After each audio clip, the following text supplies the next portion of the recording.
ሰላም ጤና ይስጥልን ተመልካቾቻችን እንደምን ዋላችሁ እንደምን አመሻችሁ ከአንከር ሚዲያ ዝግጅት ክፍል ያክብሮ ሰላምታችንን እናቀርባለን።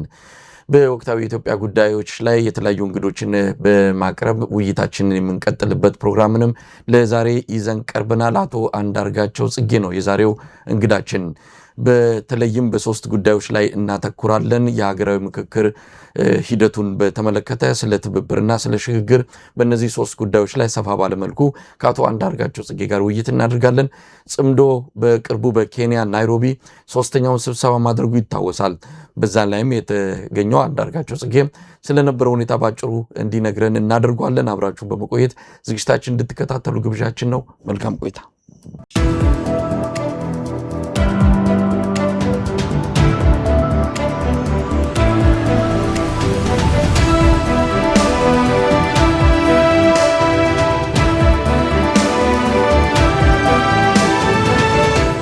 ጤና ይስጥልን አቶ አንዳርጋቸው።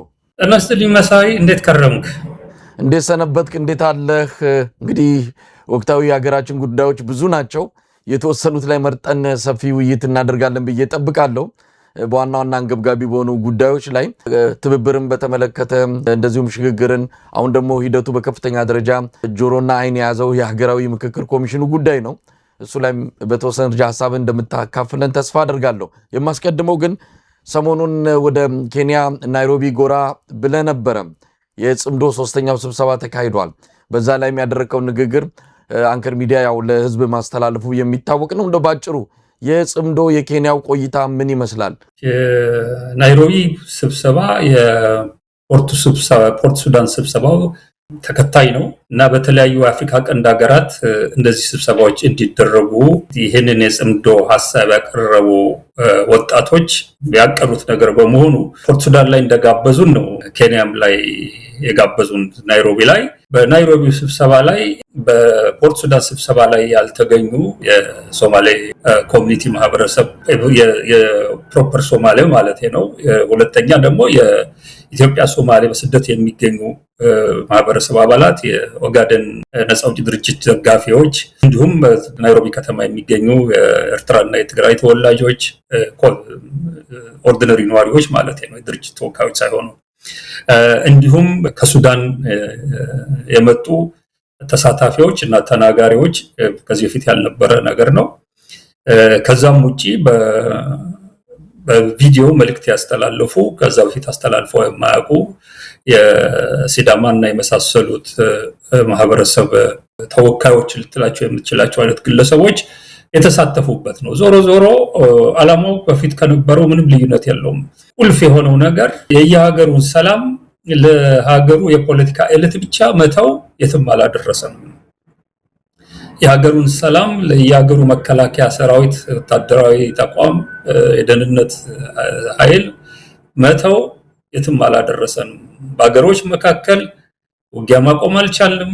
በአንድ ሀገር ውስጥም ህዝብ እርስ በርሱ እንዳይዋጋ፣ ህዝብ እንዳያልቅ፣ የህዝብ ሀብት እንዳይደቅ ማድረግ አልቻልንም። እስቲ አዲስ ነገር እንጀምር ነው የተባለው። የአዲሱ ነገር ምንድነው? ይሄን ሰላም እስቲ ዋናው የሰላም ተጠቃሚ የሆነው ህዝብ ኃላፊነት ወስዶ ሰላም የማምጣቱን ስራ የማጽናቱን ስራ ይስራው ነው።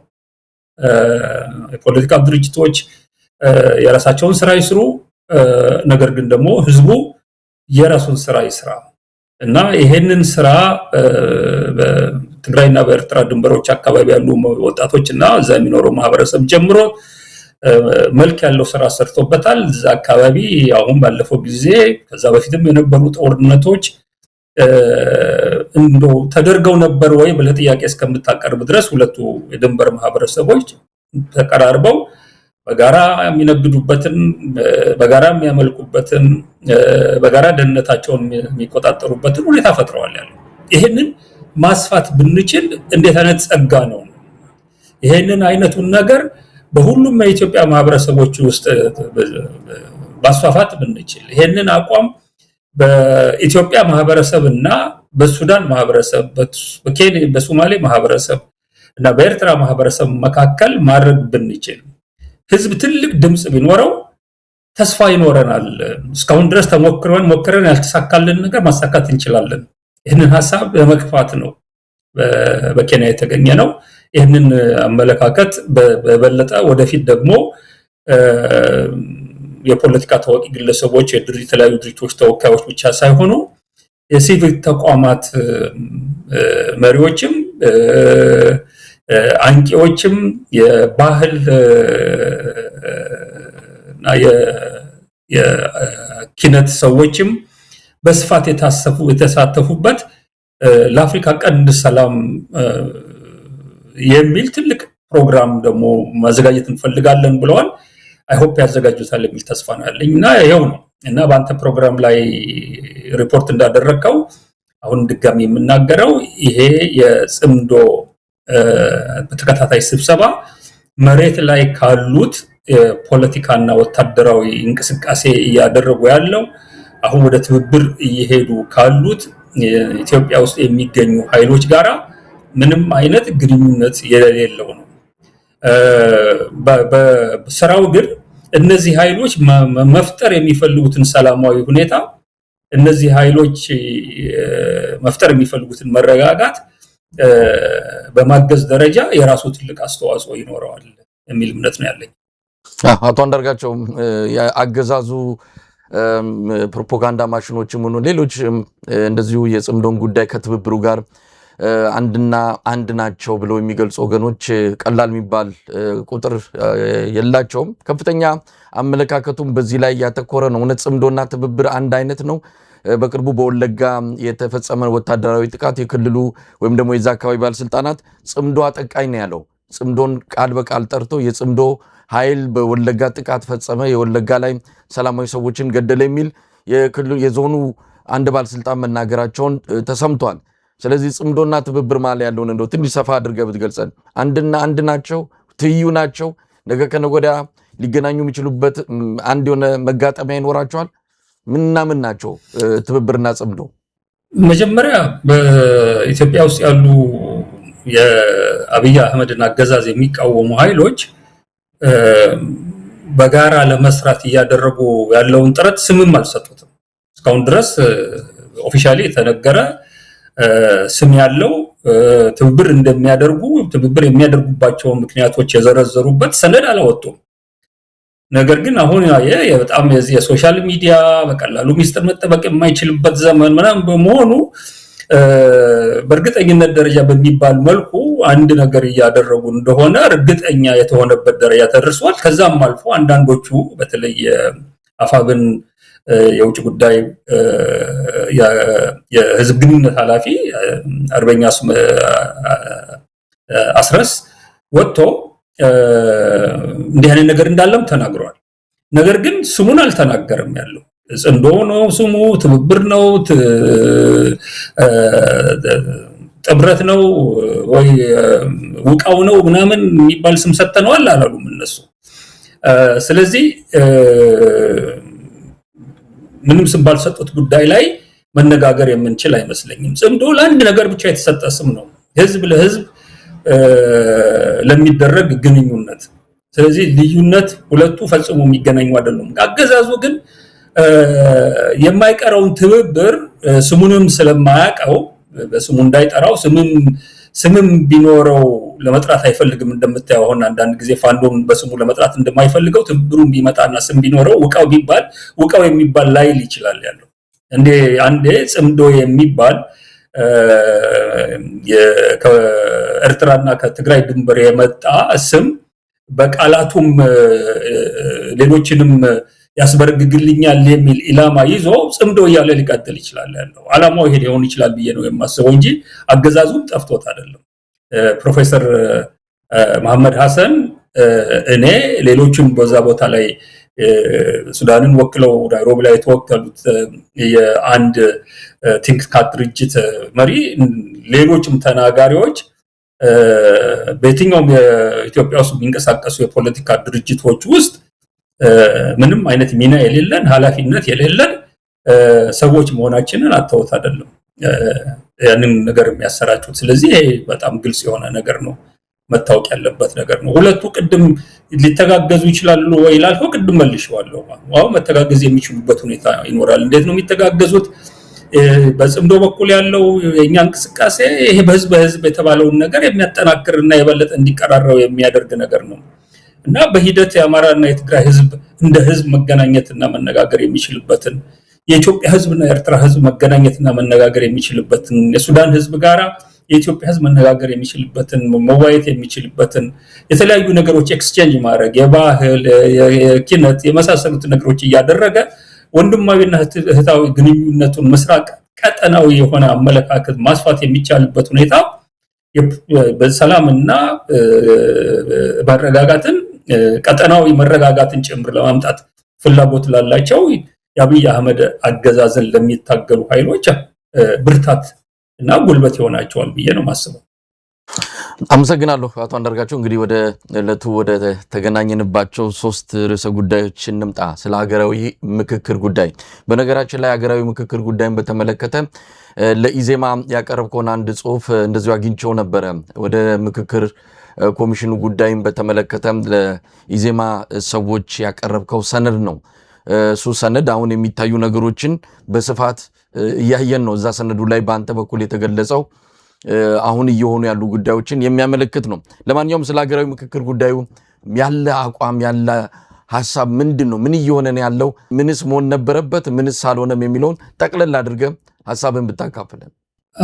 እንዳልከው እኔ የዚህ ሀገራዊ ምክክር የሚባለው ነገር ገና እንደተመሰረተ የዛሬ 4 ዓመት ገደማ ኢዜማ ራሱ እንደ ድርጅት ይሄ ሀገራዊ ምክክር የሚባለው ነገርን ፖዚቲቭሊ በመመልከት አውንታዊ በሆነ ነገር በመመልከት ለክፉም ለደጉም ለአባላቶቻችን እስቲ ያላችሁን ምልከታ ይሄን ምክክር ኮሚሽን መስረት በሚል ሐሳብ አቅርቦ የሚል ግብዣ አድርጎልኝ ከተናጋሪዎቹ መካከል አንዱ ነበርኩ እኔ እና ያ ኮሚሽኑ በተቋቋመ በቀናት ጊዜ ውስጥ ነው የሆነው እና እዛ ቦታ ላይ እኔ ያቀረብኩት ሰነድ የሚለው ኦልሞስት ሳይወለድ የሞተ ነገር ነው የሚል እና ለዛ ምክንያቶችን በስነ ስርዓቱ ደርድሬ ነበር።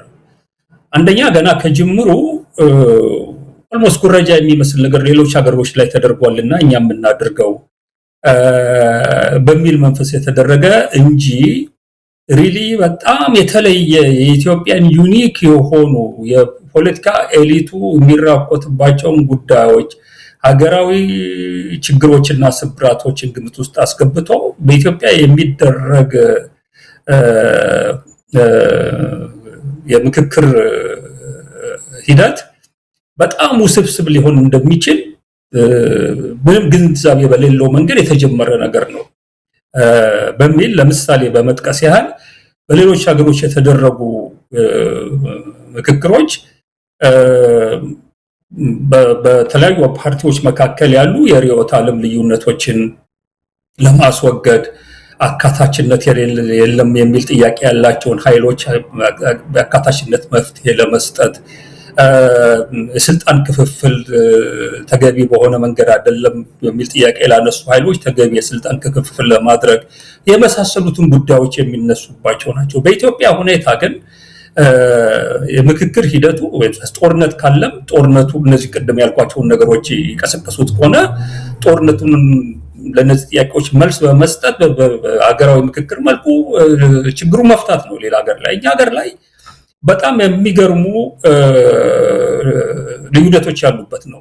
ሀገራዊ ምክክር ይባል እንጂ ሀገራዊ ምክክር ውስጥ ሀገር እንደ ሀገር መቀጠል የለባትም የሚል አቋም ያላቸው ሀገር እንደ ሀገር ናት ብለው የማያምኑ ኃይሎች ሀገራዊ እሴት ነው ብሎ ህዝቡ የተቀበላቸውን በጣም በርካታ ጉዳዮች በእሴትነት ደረጃ የማይመለከቱ በግል የሳይኮሎጂካል ፕሮብሌም አንስቶ እስከ ውጪ ሀገራት ቅጥረኝነት ባህሪ ባለው መንገድ ፍላጎት ለማስፈጸም ሁሉ ጭምር የሚተራመስ በጣም ብዙ ችግሮች ውስጥ ያለ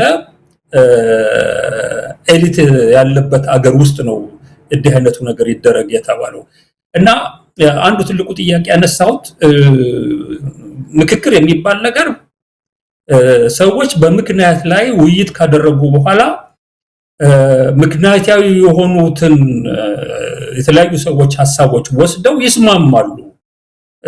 የሚል ፕሪዘምፕሽን የሚል መነሻ ይዞ ነው የሚደረገው ያለው።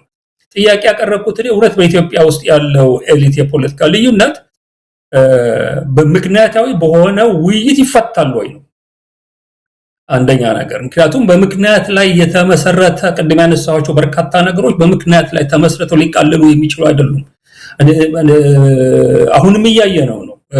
ኢቭን በተለያየ መንገድ የአብይን አገዛዝ እንቃወማለን የሚሉ ኃይሎች ውስጥ እንኳን አልፎ አልፎ ሁኔታዎችን መቀየር ግምት ውስጥ ያስገባ በጋራ የመተባበርን አስፈላጊነት አንደርማይን የሚያደርግ የሚያንኳስስ ሊያበላሽ የሚችሉ ነገሮችም ሲሰሩ የምታይበት ነው እና እንዲህ አይነቱ ነገር ደግሞ የሚደረገው ፈጽሞ የተለያዩ አካላት ሊቀበሏቸው የማይችሏቸውን ጥያቄዎች በዚህ ሰዓት ላይ በማንሳት የተለያዩ አካላትን ያስመረሩ ቋንቋዎችንና አባባሎችን በመጠቀም ጭምር የሚካሄድበት ነገር ነው እና በተለይ አሁን እንተባበራለን የሚሉ አንዳንድ ልሂቆች ጭምር የሚያደርጉትን ስትመለከት በዋናው የትብብር መድረክ ሊመጣ የሚችለው ነገር በጣም ግልጽ ነው የነበረው። ስለዚህ ትልቁ ችግር ያለው ኤሊቱ ጋር ነው፣ ልሂቁ ጋር ነው። ይሄ ችግር ግን በዋነኛነት ህዝቡ ጋር ለመኖሩ መጀመሪያ ስራ መሰራት መቻል አለበት። ይሄ የኤሊት ችግር የህዝቡ ችግር ነው ወይ? ስለዚህ የኢትዮጵያ የምክክር ሂደት ከኤሊቱ ወደ ጎን አስቀምጦ ኤሊቱ የሚያነሳቸውን ጥያቄዎች ህዝብ ነፃና ገለልተኛ በሆነ መንገድ እንዲመለከታቸውና እንግዲህ ከነዚህ መካከል የኔ የሚላቸው የትኞቹ እንደሆኑ እንዲለዩ በማድረግ የሚጀመር ነገር እንጂ ኤሊቱንም ህዝቡንም አንድ ላይ ዘበላልቆ ወይንም ኤሊቱን ለብቻው በማድረግ የሚፈታ ችግር አይደለም የሚል ነገር ነው። አንዱ ይሄ ነው ገና መሰረታዊ የሆነው ነገር። ሁለተኛ ገና ከመሰራረቱ የአመራረት ጉዳይ የኮሚሽነሮቹ የተመረጡበት መንገድ በአገሪቷ ውስጥ ችግር ሊፈጠር ምክንያት የሆኑ ጉዳዮችን ይዘዋል የተባሉ የፖለቲካ ፓርቲዎች ድርጅቶች ያልተሳተፉበት፣ ሲቪክ ማህበራት ያልተሳተፉበት ከዛ አልፎ ያለውንማ ጭራሹን ነው ጠመንጃ አንስተው እየታገሉ ያሉ በዚህ ውስጥ መካተት የሚገባቸው ሀገራዊ ምክክር ከተባለ ሁሉንም ያካተተ መሆን ስለሚገባው እነዚህን አካላትማ ግምት ውስጥ ያላስገባ አብይ አህመድ በግሉ እከሌ ብሎ መርጦ ያመጣቸውን ሰዎችና የሾመበት ሁኔታ ነው። ይሄ በራሱ ገና ከጅምሩ ሁሉም የተስማሙባቸው ኮሚሽነሮች ባለመሆናቸው ትልቅ ችግር ሊፈጥር ይችላል። ይሄንን የማይቀበሉ ኃይሎች ከምክክሩ ይወጣሉ እና ሁሉን አካታች የሆነ ምክክር መሆን ሲገባው የተወሰነውና ቁልፍ የሆነው ኤሊት አልሳተፍበትም ካለ ከመጀመሪያው ይከሽፋል ነው ያልኩት። ወዲያውኑ ብዙዎቹ ድርጅቶች እንዲህ አይነቱ ነገር ውስጥ አንሳተፍም ያሉበትን ሁኔታ ነው የፈጠረው። ሌላው ከዚህ ከምክክሩ ጋር አይሰራም ብዬ ያነሳውበት ነገር ውሳኔ ህዝቡ ተሰብስቦ በመጨረሻ ላይ ውሳኔ የመወሰን ስልጣን አልተሰጠውም ያለው ጀስት ምክክር ተደርጎ የምክክር ሐሳቦችን ወደ አብይ አህመድ የሚገፋበት ሁኔታ ነው። አንደኛ ምክክር እናርግ ከተባለ አገራዊ ምክክር እናርግና ችግሮቻችንን በሙሉ እንፍታ የሚል አቋም ከሆነ የተያዘው በተለይ ሰላምና እርቅ እናምጣ ይላል ፕሪያምብሉ የኮሚሽነሩ ህግ። እነዚህ ነገሮች እናምጣ የሚል ከሆነ ሌሎችም የፖለቲካ ልዩነቶች እንፍታ የሚል ከሆነ በአብይ ፍቃድ ላይ የሚወሰን የምክክር ሐሳብ የሚያቀርብ ኮሚሽን በኢትዮጵያ ውስጥ አይሰራም የሚል ነገር ነው። ስለዚህ ይሄ የምክክር ኮሚሽን ገዢ የሆኑ የህዝብ ውሳኔዎችን ማቅረብና ማስፈጸም የሚችል ስልጣን ሊታከልለት ይገባል። ይሄ ካልሆነ የትም አይደርስም ነው። ሌላው በጣም ኢምፖርታንት የሆነው ነጥብ ምንድነው? የፖለቲካ ድርጅቱ አንደኛ አመራረጡ ላይ ችግር አለባቸው። ከዛ ቀጥሎ ደግሞ መንግስትና የተለያዩ እዚህ ውስጥ የሚሳተፉ የፖለቲካ ድርጅቶችና የሲቪክ ማህበራት ህዝብ የሚያደርገውን ውይይት እና የሚደርስበትን ውሳኔ ያለምንም መጉረምረም በጸጋ እንቀበላለን የሚል በሌሎች ሀገሮች ላይ የታየ የቃል ኪዳን ሰነድ በህዝብ ፊት መፈረም ነበረባቸው። ኖት ኦንሊ በህዝብ ፊት ብቻ አይደለም፣ ሁሉም በተስማሙባቸው ነፃና ገለልተኛ ሊሆኑ ይችላሉ ባሏቸው ታዋቂ ግለሰቦች፣ ዓለም አቀፍ ታዋቂ ግለሰቦች፣ ዓለም አቀፍ ተቋማት፣ አገሮች ፊትም መፈረም የነበረባቸው ነገር ነው። ምክንያቱም በሂደት ህዝቡ የማይፈልጉት ውሳኔ የሚወስንባቸው በተለይ እንደ መንግስት አይነቱ አካል ቢያፍር ማፈረም የሚባል ነገር አለ አይደለም። እኔ ይሄንን አልቀበልም ቢል መያዣው በአደባባይ ቃል ገብተሃል ይሄንን ነገር ፈርማል የሚለው ሌላው ቢቀር እንኳን እንደው ብለ እሱንም አልፎ እሱ አልፈልግም ብሎ እሱንም ጥሶ በጉልበት ሄዳለው ሊል ይችላል። የሚያቆመው የለም። ግን አትሊስት ጠንካራ በህዝብ ፊት የፈረመው አሳፋሪ ነገር ነው የሚሆነው። የሞራል መያዣ ነገር የሚኖረው ነበር። እሱን ለማድረግ ፈቃደኛ አይደለም። የውጭ ታዛቢም የለም። ተርምስ ኦፍ ኮሚትመንት የገባነውን ቃል ኪዳን ልንፈጽም በህዝብ ፊት ቃል ገብተናል የሚል ነገርም አልተደረገበትም። ስለዚህ ይሄ የሌለበት አካሄድም የትም አያደርስም ነው። ሌላው ቅድም ያነሳሁት ነው። አብይ እንደፈለገ የመረጣቸው ኮሚሽነሮች በዛን ጊዜ እነማን ምን አይነት ኢንተግሪቲ ምናምን ነገር እንዳላቸው መፈተሽ ስላልቻልኩኝ በጥቅሉ ግን በተለያዩ መንገዶች በድለላ፣ በማስፈራሪያ፣ በገንዘብም ይሁን በሌላ መንገድ የተሰጣቸውን እንኳን አነስተኛ የሆነ ነገር በአብይ አዋጅ የማይፈጽሙ የስርዓቱ ጉዳይ አስፈጻሚዎች ሆነው ያርፋሉ ነው። ይኸውና በሂደት ኮሚሽኑ የአብይ አህመድ ፍላጎት አስፈጻሚ ተቋም ሆኖ ነው የተጠቃለለው። ሌላ ከዚህ ጋር የተያያዘም ያቀረብኩት ሌላ ነጥብ ምንድን ነው? በጉባኤው ላይ በምክክር ጉባኤ ውስጥ የሚሳተፉት ኃይሎች በሙሉ በተለይ የተደራጁት የፖለቲካ ድርጅቶች አቋማቸው ፈረንጆች እንደሚሉ እጀታቸው ላይ ነው ያለው። በደንብ ይታያል ያለው ምን እንደሚፈልጉ ይታወቃል ያለው። ክልል ይፍረስ የሚሉት እነማን እንደሆኑ ይታወቃሉ። የዘር ፖለቲካ ይጥፋ የሚሉት እነማን፣ የዜግነት ፖለቲካ ይስፈን የሚሉት እነማን እንደሆኑ ይታወቃሉ። አንቀጽ 39 ይሰረዝ የሚሉት አዲስ አበባ ከተማ ወደ የመላው የኢትዮጵያ ሕዝብ ዋና ከተማ ነው የሚል አቋም ያላቸው እነማን እንደሆኑ ይታወቃሉ። ምን አይነት አቋም በምክክሩ እንዲሳካለት እንደሚፈልግ ግን አቋሙ የማይታወቀውና ይሄ እንዲሳካልኝ ነው ብሎ 1 2 3 ብሎ ልክ ምክክሩ ኮሚሽኑ ሲቋቋም አቋሙን ያልገለጸ ብልጽግና ብቻ ነው። ስለዚህ ብልጽግና የሁኔታዎችን አካሄድ እየተመለከተ በየጊዜው የፈለገውን የማይጥመውን የህዝብ ውሳኔ አካሄድ አሻጥር የሚሰራ ሳቦታጅ ሊሰራ የሚችል ወይንም የሱን ፍላጎት ማስፈጸም የሚችል አጀንዳዎች በየጊዜው ይቀርቅርበታል እና ይሄ ነገር እንደው የተሳካ እንዲሆን ከተፈለገ ሌላው ቢቀር ብልጽግናም እንደሌሎቹ ፓርቲዎች 1 2 3 ብሎ በዚህ የምክክር ሂደት እኛ እንደ ፓርቲ ልናሳካ ይፈልግናቸው ይሄ ናቸው ብሎ የዛሬ 4 ዓመት ያስቀምጥ ነበር ያልኩት። ይሄ አለማድረጉ በኋላ ችግር ያመጣል ነው ያልኩት እና እነዚህ ሁሉ ነገሮች ደምሬ ይሄ የትም የማይደርስ ነገር ነው። ሳይወለድ የሞተ ነው፣ ሳያብብ የረገፈ ነው። ጠቅላላ ውጤቱ የአብይ አህመድን ፍላጎት ከማስፈጸም ውጪ ሌላ ቀውስ ከመፍጠር ውጪ የሚሄድበት ቦታ አይኖርም ነበር ያልኩት። መጨረሻ ላይ ይኸውና እንደምናየው የተነሱትንም አጀንዳዎች እያንቦጫረቀ የበለጠ ክፍፍል የፈጠረ መርዘኛ የሆኑ ውሳኔዎች እንዲወሰኑ በማድረግ ደረጃ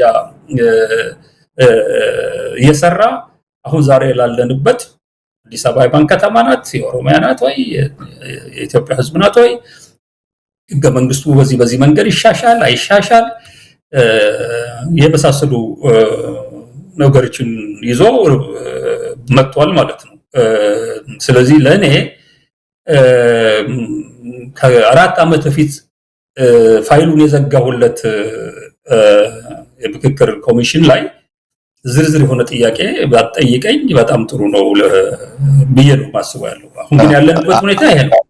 አቶ አንዳርጋቸው ምናልባት ሰነዱን ሳነበው በኢዜማ መነሻ ወደ ምክክር ኮሚሽኑ ለመግባት ወይም ወደ ሂደቱ ለመግባት በተጠራው መድረክ ላይ ያደረከውን ገለጻ የሚመለከተውን ጽሁፍ ሳነበው የገባኝ ነገሮችን አስቀድመ ማየት ብቻ ሳይሆን ከዛም የከፋ ነው አሁን የሆነው። አንተ ሊመጡ ይችላሉ ያልካቸው ችግሮች ከዛም ተባስተው ሌሎችም ሆነው አሁን የመጡት። አሁን እንደምናየው የኢትዮጵያ ችግር ሁሉ ተሰብስቦ የአዲስ አበባ ጉዳይ ብቻ እስኪመስል ሌሎቹ አጀንዳዎች እስከመኖራቸውም የተዘነጋ ነው የሚመስለውና ያንተ ጽሁፍ ያሳየው ችግር ከዛም በብዙ እጥፍ ተደርቦ የመጣ እንደሆነ ነው የተመለከትኩት። በጽሁፍ ላይም ወይም በንግግር ላይ የተረዳሁት ይሄ ምንም ሆነም አልሆነም፣ ምክክሩ ተደረገም አልተደረገም፣ አዲስ አበባ የኦሮሚያም ሆነች የኢትዮጵያ ምንም የሚመጣ ነገር የለም፣ በዚህ ምክክር አንዳች ለውጥ አናይም፣ ወደሚቀጥለው ምዕራፍ ሊያሸጋግረን የሚችል ምንም ነገር የለም፣ ያው በጉልበት ነው፣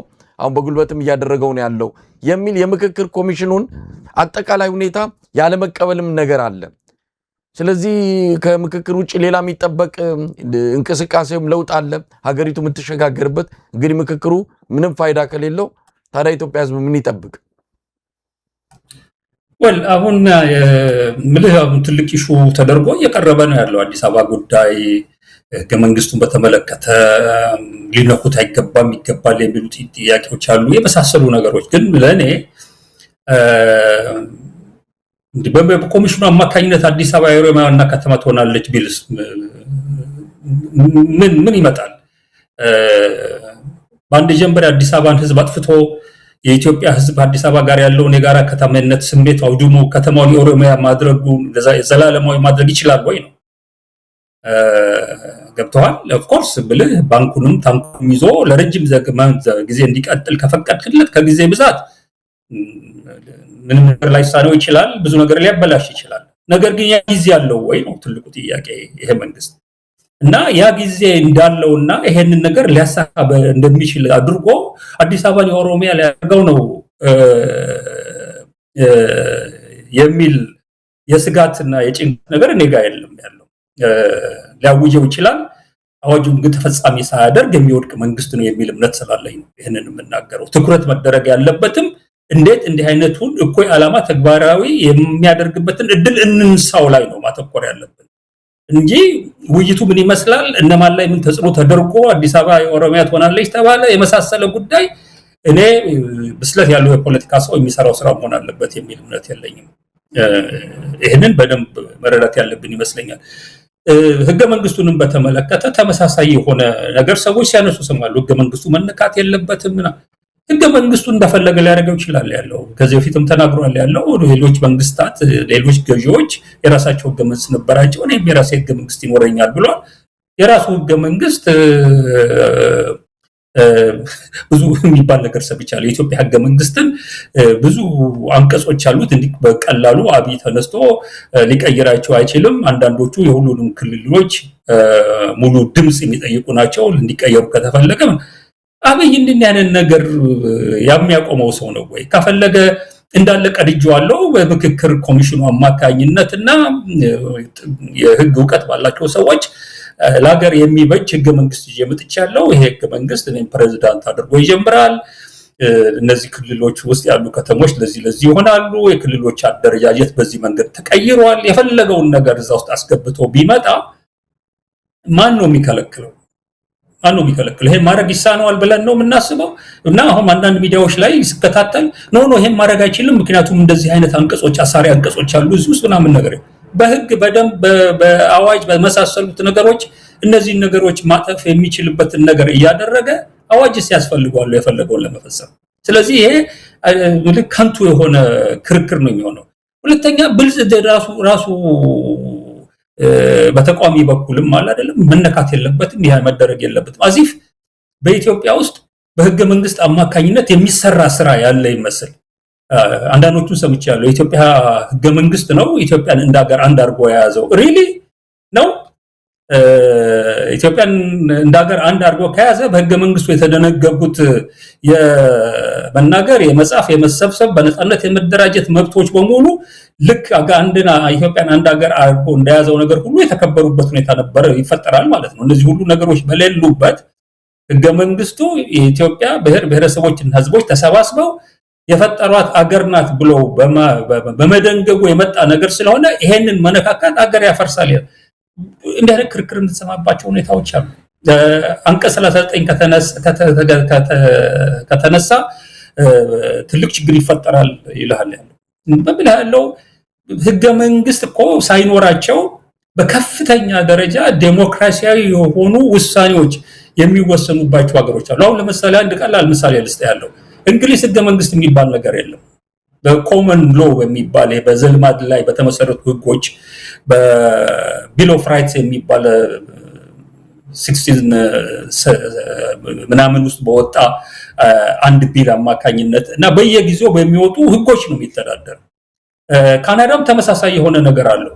በጣም የሚገርመው ነገር ካናዳ ውስጥም ህገ መንግስት በሌለበት ሀገር ላይ አንቀጽ 39 የሚባል ነገር በሌለበት ሀገሮች ላይ እዛ አካባቢ ያሉ ስኮትላንድ የመሰለ አንድ ማህበረሰብ እገነጠላለሁ የሚል ጥያቄ ሲያቀርብ የሬፈረንደም እድል ለመስጠት አንቀጽ 39 የሚባል ነገር ህግ ውስጥ የለም አላለም የእንግሊዝ መንግስት። መብታቸውን ሬፈረንደም ይደረግ ብሎ ነው ያለው። ካናዳ ውስጥም ኪዌክ የሚባል ፈረንሳይኛ ተናጋሪ በዚህ ጉዳይ ላይ እኔም የካናዳ አካል መሆን አልፈልግም የሚል ጥያቄ አቅርቦ ህዝቡ ሬፈረንደም ይደረግ ብሎ ሬፈረንደም ተደርጎ በሬፈረንደም አሁንም ከካናዳ ጋር እንቀጥላለን የሚለው ህዝብ ያሸነፈበት ሁኔታ ነው የተፈጠረው። እንግሊዝም ሀገር ከእንግሊዝ ጋር እንቀጥላለን የሚለው ስኮቲሽ ህዝብ ቁጥር ህገ መንግስት በሌለባቸው ቦታዎች ላይም የነገሰ ዲሞክራሲ የመጣ ሰላም ብልጽግና እያየን ነው። ከህገ መንግስት ጋር አይደለም የኢትዮጵያ ችግር ያለው። በኢትዮጵያ ውስጥ ወርቅ የሆነ ህገ መንግስት ብትጽፍና ብታስቀምጥም ይሄን ህገ መንግስት ከማስፈጸም ጋራ ግንኙነት ያለው ቀና ለሆኑ የፖለቲካ የማህበራዊ እሳቤዎች ቦታ መስጠት የማይችል የኤሊት ችግር ነው በኢትዮጵያ ውስጥ ያለው። መነጋገር ያለብን እኛ እዛ ላይ ነው። እንዴት አድርገን ነው የህዝብን መብት ማስከበር የሚችል በነፃ ተቋማት በስነ ስርዓቱ ማቆም የሚችል በየጊዜው የሚያገኘውን የስልጣን እድል ለዘረፋና ስልጣን ለማስቀጠል ጡንቻ የሚያፈረጥም ኤሊት የማይመጣበትን ሁኔታ እንዴት እንፈጥራለን? ያንን ማድረግ ከቻልን ፓርላማ በሚያወጣው አዋጆች አገር ሰላም አግኝቶ ህዝቡ መብቱ ተከብሮ ራሱን በራሱ ማስተዳደር የሚችልበትን ሁኔታ ፈጥረን መሄድ የማንችልበት ምንም ምክንያት የለም። ስለዚህ አብይ አዲስ ህገ መንግስት ፈጠረም ነገር ተቀዶ መቀመጥ የሚችለው ሁለተኛ ህገ መንግስት የሚባል ነገር ተቃዋሚ ያቀርበው ኢምፖርታንት የሆነ ነገር አይደለም። እኛ ሀገር ላይ በተለይ ሌሎች ነገሮች ሞር ኢምፖርታንት ናቸው። ይህንን ማወቅ ይኖርብናል ነው የሚለው እና በአጠቃላይ ከምክክር ኮሚሽኑ ጋር የተያዘውን ጉዳይ በዚህ ብንቋጨው ጥሩ ይመስለኛል። እንግዲህ አቶ አንዳርጋቸው ሌላው የትብብርን ጉዳይ የተመለከተ ነው። ትብብር ቀደም ሲል እንዳልኩ ገና ስም ተሰጥቶት የመጣ ነገር የለም። ያው እንደለመድነው ትብብር እያለን እንቀጥር። ትብብር ያስፈልጋል ወይ? ትብብር ከማን ጋር ለምን የሚሉ ጥያቄዎች እየተነሱ ነው። ትብብር ለማድረግ ብዙ ነገሮች ያስፈልጋሉ። ዘሎዛ ትብብር ውስጥ መግባት አያስፈልግም የሚሉ ጥያቄዎች በስፋት እየተነሱ ነው። በጥርጣሬ የሚመለከቷቸው አካላት አሉ። ከነሱ ጋር ትብብር ማድረግ ለምን አስፈለገም? ድሮም እንደዚህ ናቸው። እንደዚህ ከሆኑት ጋር እንዴት እናደርጋለን? በርካታ ጥያቄዎች፣ በርካታ ሀሳቦች እየተነሱ እንግዲህ ውይይቱ በጦፈ ሁኔታ እየተካሄደ ነው። እስቲ ከትብብር ጋር በተያያዘ ምን ማለት ይቻላል? ትብብር ከማን ጋር፣ ለምን፣ እንዴት? እነዚህም በዝርዝር ብንመለከት። እኔ አሁን ለምሳሌ የትብብርን አስፈላጊነት በተመለከተ ማለት የሚፈልገውን ነገር ላለሁኛለሁ። የአብይ አህመድ አገዛዝ እድሜው በተራዘመ ቁጥር መሳይ ማወቅ ያለብን አገዛዙ የህልውና አደጋ ጋርጦብናል ብለው የትጥቅ ትግል እያደረጉ ያሉ ድርጅቶችም ወይ ዝግጅት እያደረጉም ያሉ ማህበረሰቦች ላይ የሚደርሰው ጭፍጨፋ፣ ኢኮኖሚና ማህበራዊ ድቀት፣ ፖለቲካ ቀውስ እየጨመረ የሚሄድ መሆኑን ማወቅ አለብን። ያለው የትብብርን አስፈላጊነት ኢምፖርታንት የሚያደርገው አንዱ ይሄ ነው። ይሄ ማሳጠር መቻላል። ከዛም አልፎ አገዛዙ በተናጠል የህልውና አደጋ በተለያዩ ማህበረሰቦች ላይ ከማድረስም አልፎ ኢትዮጵያ የምትባል ሀገር በሀገር ውስጥ ቀውስና በሚጠምቀው ቀጠናዊ ቀውስ አማካኝነት ሊመለስ ከማይችል የህልውና አደጋ ውስጥ ሊጥላትም ይችላል። ይህ አገዛዝ በዚህ መንገድ ከቀጠለ እና ይሄ የተናጠል ማህበረሰቦች የህልውና አደጋና የሀገር ህልውና አደጋ በቀላሉና በፍጥነት ሊወገድ የሚችለው የህልውና አደጋ የተጋረጠባቸው አካላት በተናጠል ሳይሆን በጋራ ተቀናጅተው ከፍተኛ የገንዘብ፣ የሰው ኃይል፣ የተተኳሽ የመሳሪያ እጥረት የሌለውን የአብይ አህመድ ግፈኛ አገዛዝ በተጣመረ ክንዳቸው ሊደቁሱት ሲነሱ ብቻ ከዚህ ውጪ በተናጠል የሚደረግ ትግል በተናጠል መመታትን በተናጠል መድቀቅን የሚያስከትል ነው ብዬ ነው የማምነው። ይሄ ለሁሉም ኃይሎች የሚሰራ የትብብር ምክንያት ነው ብዬ ነው ኮርስ ማቀርበው። አንድ ነገር በዚህ ላይ መናገር የሚፈልገው ነገር እንዲህ አይነቶቹ አርስቶች በጣም በተዘረዘረ መልኩ ሊኬድባቸው የማይችል ባህሪ ያላቸው ስትራቴጂክ የሆኑ ሁሉም የተለያዩ ቡድኖች ለምን ትብብር ውስጥ እንደሚገቡ የራሳቸው ሰነዶች ያዘጋጃሉ። ሀገራትን ብትመለከት በኢትዮጵያ ላይ አሁን ለምሳሌ ያክል የኤርትራ መንግስት የራሱ የሆነ የተዘጋጀ ሰነድ ይኖረዋል፣ የሱዳን መንግስት ይኖረዋል። ለምን ከተለያዩ የኢትዮጵያ ተቃዋሚዎች ጋር እንተባበር ለሚለው የመሳሰሉ ነገሮች እነዚህ በጣም ዲቴል በደህንነት መስሪያ ቤቱ አማካኝነት እውቀት ብቃት ባላቸው ሰዎች የሚሰሩ ስራዎች ሌሎችም ድርጅቶች ይኖራቸዋል። አምሹር በደም የተደራጀው ህወሓትም የዚህ አይነት ሰነድ አዘጋጅቶ ሊሆን ይችላል ትብብር የሚገባው። ሌሎችም ተመሳሳይ በሆነ መንገድ እንዲህ አይነቱን ነገር በሚገባ አደራጅተው የሚገቡበትና ያንን ዝርዝር አንዳንድ ጊዜ በጣም በዝርዝር ማቅረብ እነዛ ማያቀርቡልም አንተ የምታቀርብበትም ሁኔታ መኖር የለበትም። በተለይ ደግሞ ከአማራ ህዝብ ትብብር ውስጥ የመግባትን አስፈላጊነት በተመለከተ ትብብሩ እንዴት ነው ዴቨሎፕ የሚያደርገው ወዴት ይሄዳል የሚለውን በጣም የተዘረዘረ በመረጃ ላይ የተመሰረተ ሌሎቹ ያላቸውን አይነት ሰነድ ራሳቸው ይሰሩታል ብዬ ነው ማስበው። አቅምና ጉልበት ባለ መንገድም እንዲህ አይነቱ ሰነዶች በውጭ ያለ ነው የሰነድን ለሚመለከታቸው አካሎች መላክ አለብን። እንዲህ አይነቱ ነገር በከፍተኛ ሚስጥር በመሪዎች መያዝ ያለበት ነው። በአደባባይ ከወጣ ሌላው ያንተን ካርዶች በደንብ ማየት የሚችልበት ያንተን አካሄዶች እንትን ማለት ምክንያቱም አሁንም ቢሆን በተወሰነ ደረጃ ቁማርነት ያለው ነገር አለው ፖለቲካው እና የምታስበውን ሁሉ ሌሎች እንዲረዱት አድርገህ ዘርግፈህ አትሄድም። በተቻለ መጠን ቀና ሲሆኑ ቀና ሆነህ ቀና አልሆን በሚሉበት ሰዓት ላይ ያስቀመጥከው መጠበቂያና መከላከያ አዘጋጅተህ የምትጓዝበት ነው የሚሆነው። ስለዚህ ይሄንን በዝርዝር መሄድ የማይቻልበት አርዕስት መሆኑን አድማጮች እንዲያውቁት ነው። ነገር ግን በተለይ እኔ አማራን በተመለከተ አማራ ህዝብና ያታጋይ ድርጅቱን አፋብን የአብይ አህመድ አገዛዝ በትብብር አማካኝነት በሚደረግ እንቅስቃሴ በአፋጣኝ መገርሰስ አጣዳፊና ትልቁ ጥቅም ያለው ጉዳይ ይሆናል ብዬ ነው ማስበው። ከአማራ አንግል ነው አሁን እያቀረብኩ ያለው። ሌሎች የራሳቸውን ሊያቀርቡ ይችላሉ።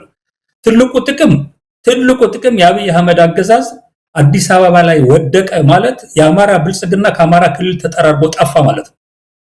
ይሄ ትልቅ ትርጉም አለው። የአብይ አህመድ አማራ ብልጽግናዎች የሚሊሻ እየመለመሉ አድማ ብተና እያሉ ልዩ ኃይል እያሉ የሰላም ኃይል ፖሊስ እያሉ ደሞዝ የሚከፍሉት በገዛ ወንድሙ ላይ የሚተኩስ አካል አይኖርም ማለት ነው። የኦሮሞ ብልጽግና አማራ እርስ በርሱ ደም በመቃባት ለዘመናት የማይሽር የውስጥ ቂም በቀል ተጠምዶ ይቀጥልልኛል የሚለውን ህልሙን የሚያከሽፍ ነው የሚሆነው። እኔ በበኩሌ እስካሁን በወንድማማቾች መካከል የፈሰሰው ደም ይበቃል ነው የምለው። አማራ በአስቸኳይ የውስጥ ቁስሉን አክሞ የአማራን ህዝብ እንደ ህዝብ የአማራን ማህበረተሰብ የክልሉን የሰው ኃይልና የቁስ ሀብት በአንድ አመራር ስር አውሎ የሚያደራጀው ማህበረሰብ ፖለቲካ ሆነ ወታደራዊ ጉልበቱ ማንም ኃይል በኢትዮጵያ ውስጥ ተጽዕኖ ሊያደርግበት የሚችል አይሆንም ነው። ስለዚህ የብልጽግና የኦሮሞ ብልጽግና ተቀጣሪዎች በአማራ ክልል መነቀል አሁን ያልኩትን ከፍተኛ የሆነ በኢትዮጵያ ውስጥ ተጽዕኖ ማንም ሊያደርግበት የማይችል ፖለቲካና ወታደራዊ ጉልበት ለመላው የአማራ ማህበረሰብ የሚያጎናጽፈው ነው የሚሆነው ያለው እና ይሄ እንዲህ በቀላሉ የሚታይ የትብብር ምክንያት ተደርጎ መታየት የለበትም። በጣም ወሳኝ ምክንያት ነው። እንደውም እኔ የምመለከተው በዚህ ደረጃ ፈርጥሞ የሚወጣ የአማራ ማህበረሰብና ታጋይ ድርጅት ኢትዮጵያ እንደ ሀገር የመቀጠሏ ጉዳይ የሚያሳስባቸው ከጋምቤላ እስከ አፋር፣ በቤኒሻንጉል የደቡብ ህዝቦች ሌሎችም በኦሮሞም ይሁን በትግራይ ማህበረሰብ ውስጥም ያሉ ኢትዮጵያ እንደ ሀገር እንድትቀጥል ያው ስትቀጥል የሁሉንም በኩልነት የምታስተናግድ አሮና እንድትቀጥል የሚፈልጉት ወገኖች ማለት ነው አብረውት የሚቆሙበት ሁኔታ ነው የሚፈጠረው። አብረውት የሚቆሙበት ሁኔታ ነውና ይሄ የብልጽግና ከአማራ ክልል ተጠራርቦ የአማራ ህዝብ ያለምንም ክፍፍል በአንድነት የመቆሙ ነገር የሚፈጥረው ሲነርጂ ለአማራ ታጋዮች ትልቅ ጉልበት ነው የሚሆነው እና ይሄንን በደንብ መረዳት የሚያስፈልግ ይመስለኛል። እኔ በበኩሌ እንግዲህ የአማራ ፋኖ ሊፈጥረው ያሰበው ትብብር በታክቲክ ደረጃ የተቀበለው ትብብር ውስጥ የሚገቡና ከአብይ ውድቀት በኋላ ደግሞ መልሰው ጽንፈኛ የሆነ ጸረ አማራና ጸረ ሀገር አጀንዳ ሊያራግሙ የሚፈልጉ ኃይሎች እንኳን ቢኖሩ ነው ማለት ቢኖሩ የኃይል ሚዛኑ ወደ አማራው በከፍተኛ ደረጃ ያጋደለበት ሁኔታ በመመልከት እውነተኛ ለሆነ ሁሉንም የኢትዮጵያ ሕዝብ ጥቅምና ፍላጎት ግምት ውስጥ ያስገባ የጋራ መንግስታዊ አስተዳደርና ስርዓት እንዲቋቋም ከልባቸው እንዲሰሩ የሚያደርጋቸው ይሆናል።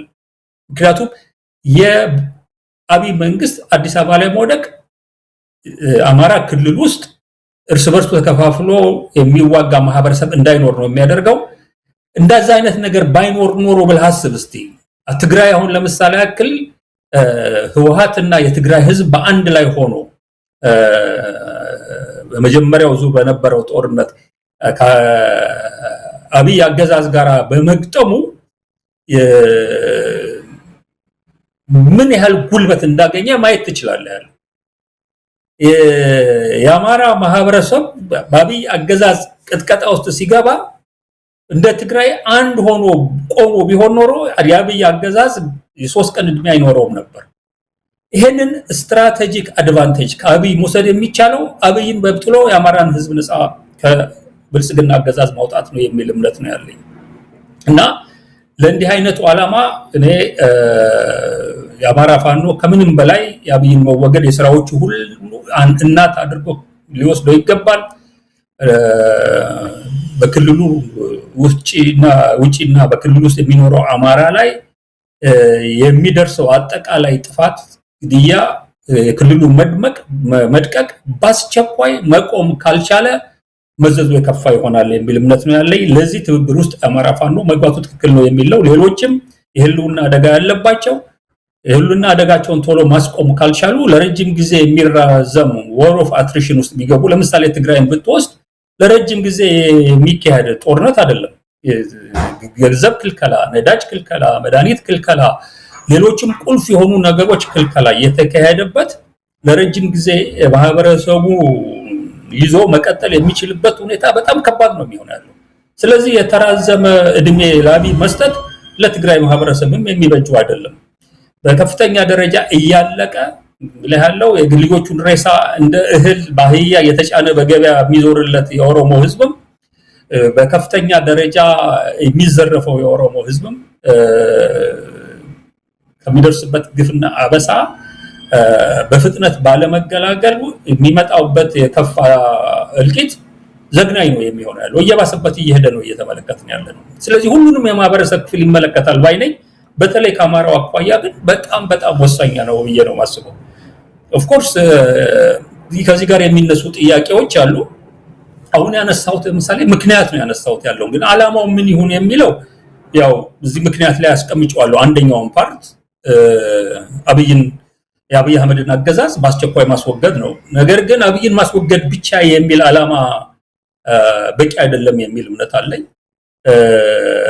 እንደሌሎችም ደግሞ በጣም የተዘረዘረ ዓላማ ያስፈልገዋል የሚልም እምነት የለኝም። ዞሮ የአብይ አህመድ አገዛዝ ሲወገድ የኢትዮጵያ ህዝብ ሆነ ሀገሪቷ በሰላም አስከባሪ የሆነ መንግስታዊ ኃይል አለመኖር ሊገጥማት የሚችለውን የሰላምና መረጋጋትና መናጋት ማስቆም የሚያስችል እቅድ ሊኖረው ይገባል። የሚሰባሰቡት የሚተባበሩት ኃይሎች አንድ ነገር ማወቅ አለባቸው። ማዕከላዊ መንግስቱን ወደ መጣል በሚሄዱበት ሰዓት ላይ በቋፍ ባለ በተለይ መከላከያ፣ የደህንነቱ፣ የፖሊስ አካሉ በነቀዘበት ሀገር ላይ በወንጀልም በሚፈልግበት ሀገር ላይ ከፍተኛ የሆነ የሰላም መናጋት ሊፈጠር ይችላል። ዘረፋ፣ የግድያ ነገሮች ሊስፋፉ ይችላሉ። እነዚህ እንዳይሆኑ በደንብ የታሰበበት ሀገራዊ ሰላምና መረጋጋት ስራ ሊሰራ ይገባል ባይነኝ። አንዱ ዓላማቸው አንዱ ይሄ ነው መሆን ያለበት። ሁለተኛ ሰላምና መረጋጋት ብቻውን በቂ አይደለም። በተወሰነ ደረጃ ለረጅም ጊዜ እንዳይቋረጥ መደረግ ያለባቸው መንግስታዊና ህዝባዊ አገልግሎቶች አሉ። የመብራት፣ የውሃ የመሳሰሉት፣ የቴሌፎን፣ ሌሎችም ባንኪንግም ጭምር ሳይቀር እነዚህንም በአስቸኳይ ለረጅም ጊዜ እንዳይቋረጡና ወደ ስራ እንዲመለሱ የማድረግ እቅድ ሊኖራቸው ይገባል። እነዚህ ሁለት ነገሮችን ላይ ስምምነት እስካለ ድረስና ለዚህ ያቀዱትን ነገር ለማስፈጸም በጋራ እስካቀዱና እስከወሰኑ ድረስ ከዚህ በላይ ምንም አይነት ሌላ ዝርዝር የሆነ ነገር ውስጥ መግባት አለባቸው ብዬ አላምንም። አንዳንድ ኃይሎች በጣም የተዘረዘረ ነገር እንደሚያስፈልገው ሲናገሩ ሰምቻለሁ። ስለዚህ እንግዲህ አሁን እንዳልኩ ምክንያቱን አስቀምጫለሁ። ዓላማቸው ምን መሆን አለበት የሚለው የአጭር ጊዜ ፕሮግራም ነው ሊኖራቸው የሚገባው። ያ ምን መሆን እንዳለበት አስቀምጫለሁ። ከዚህ ውጪ እንግዲህ በተለያየ መንገድ የሚነሱ ጥያቄዎች አሉ። እንዴት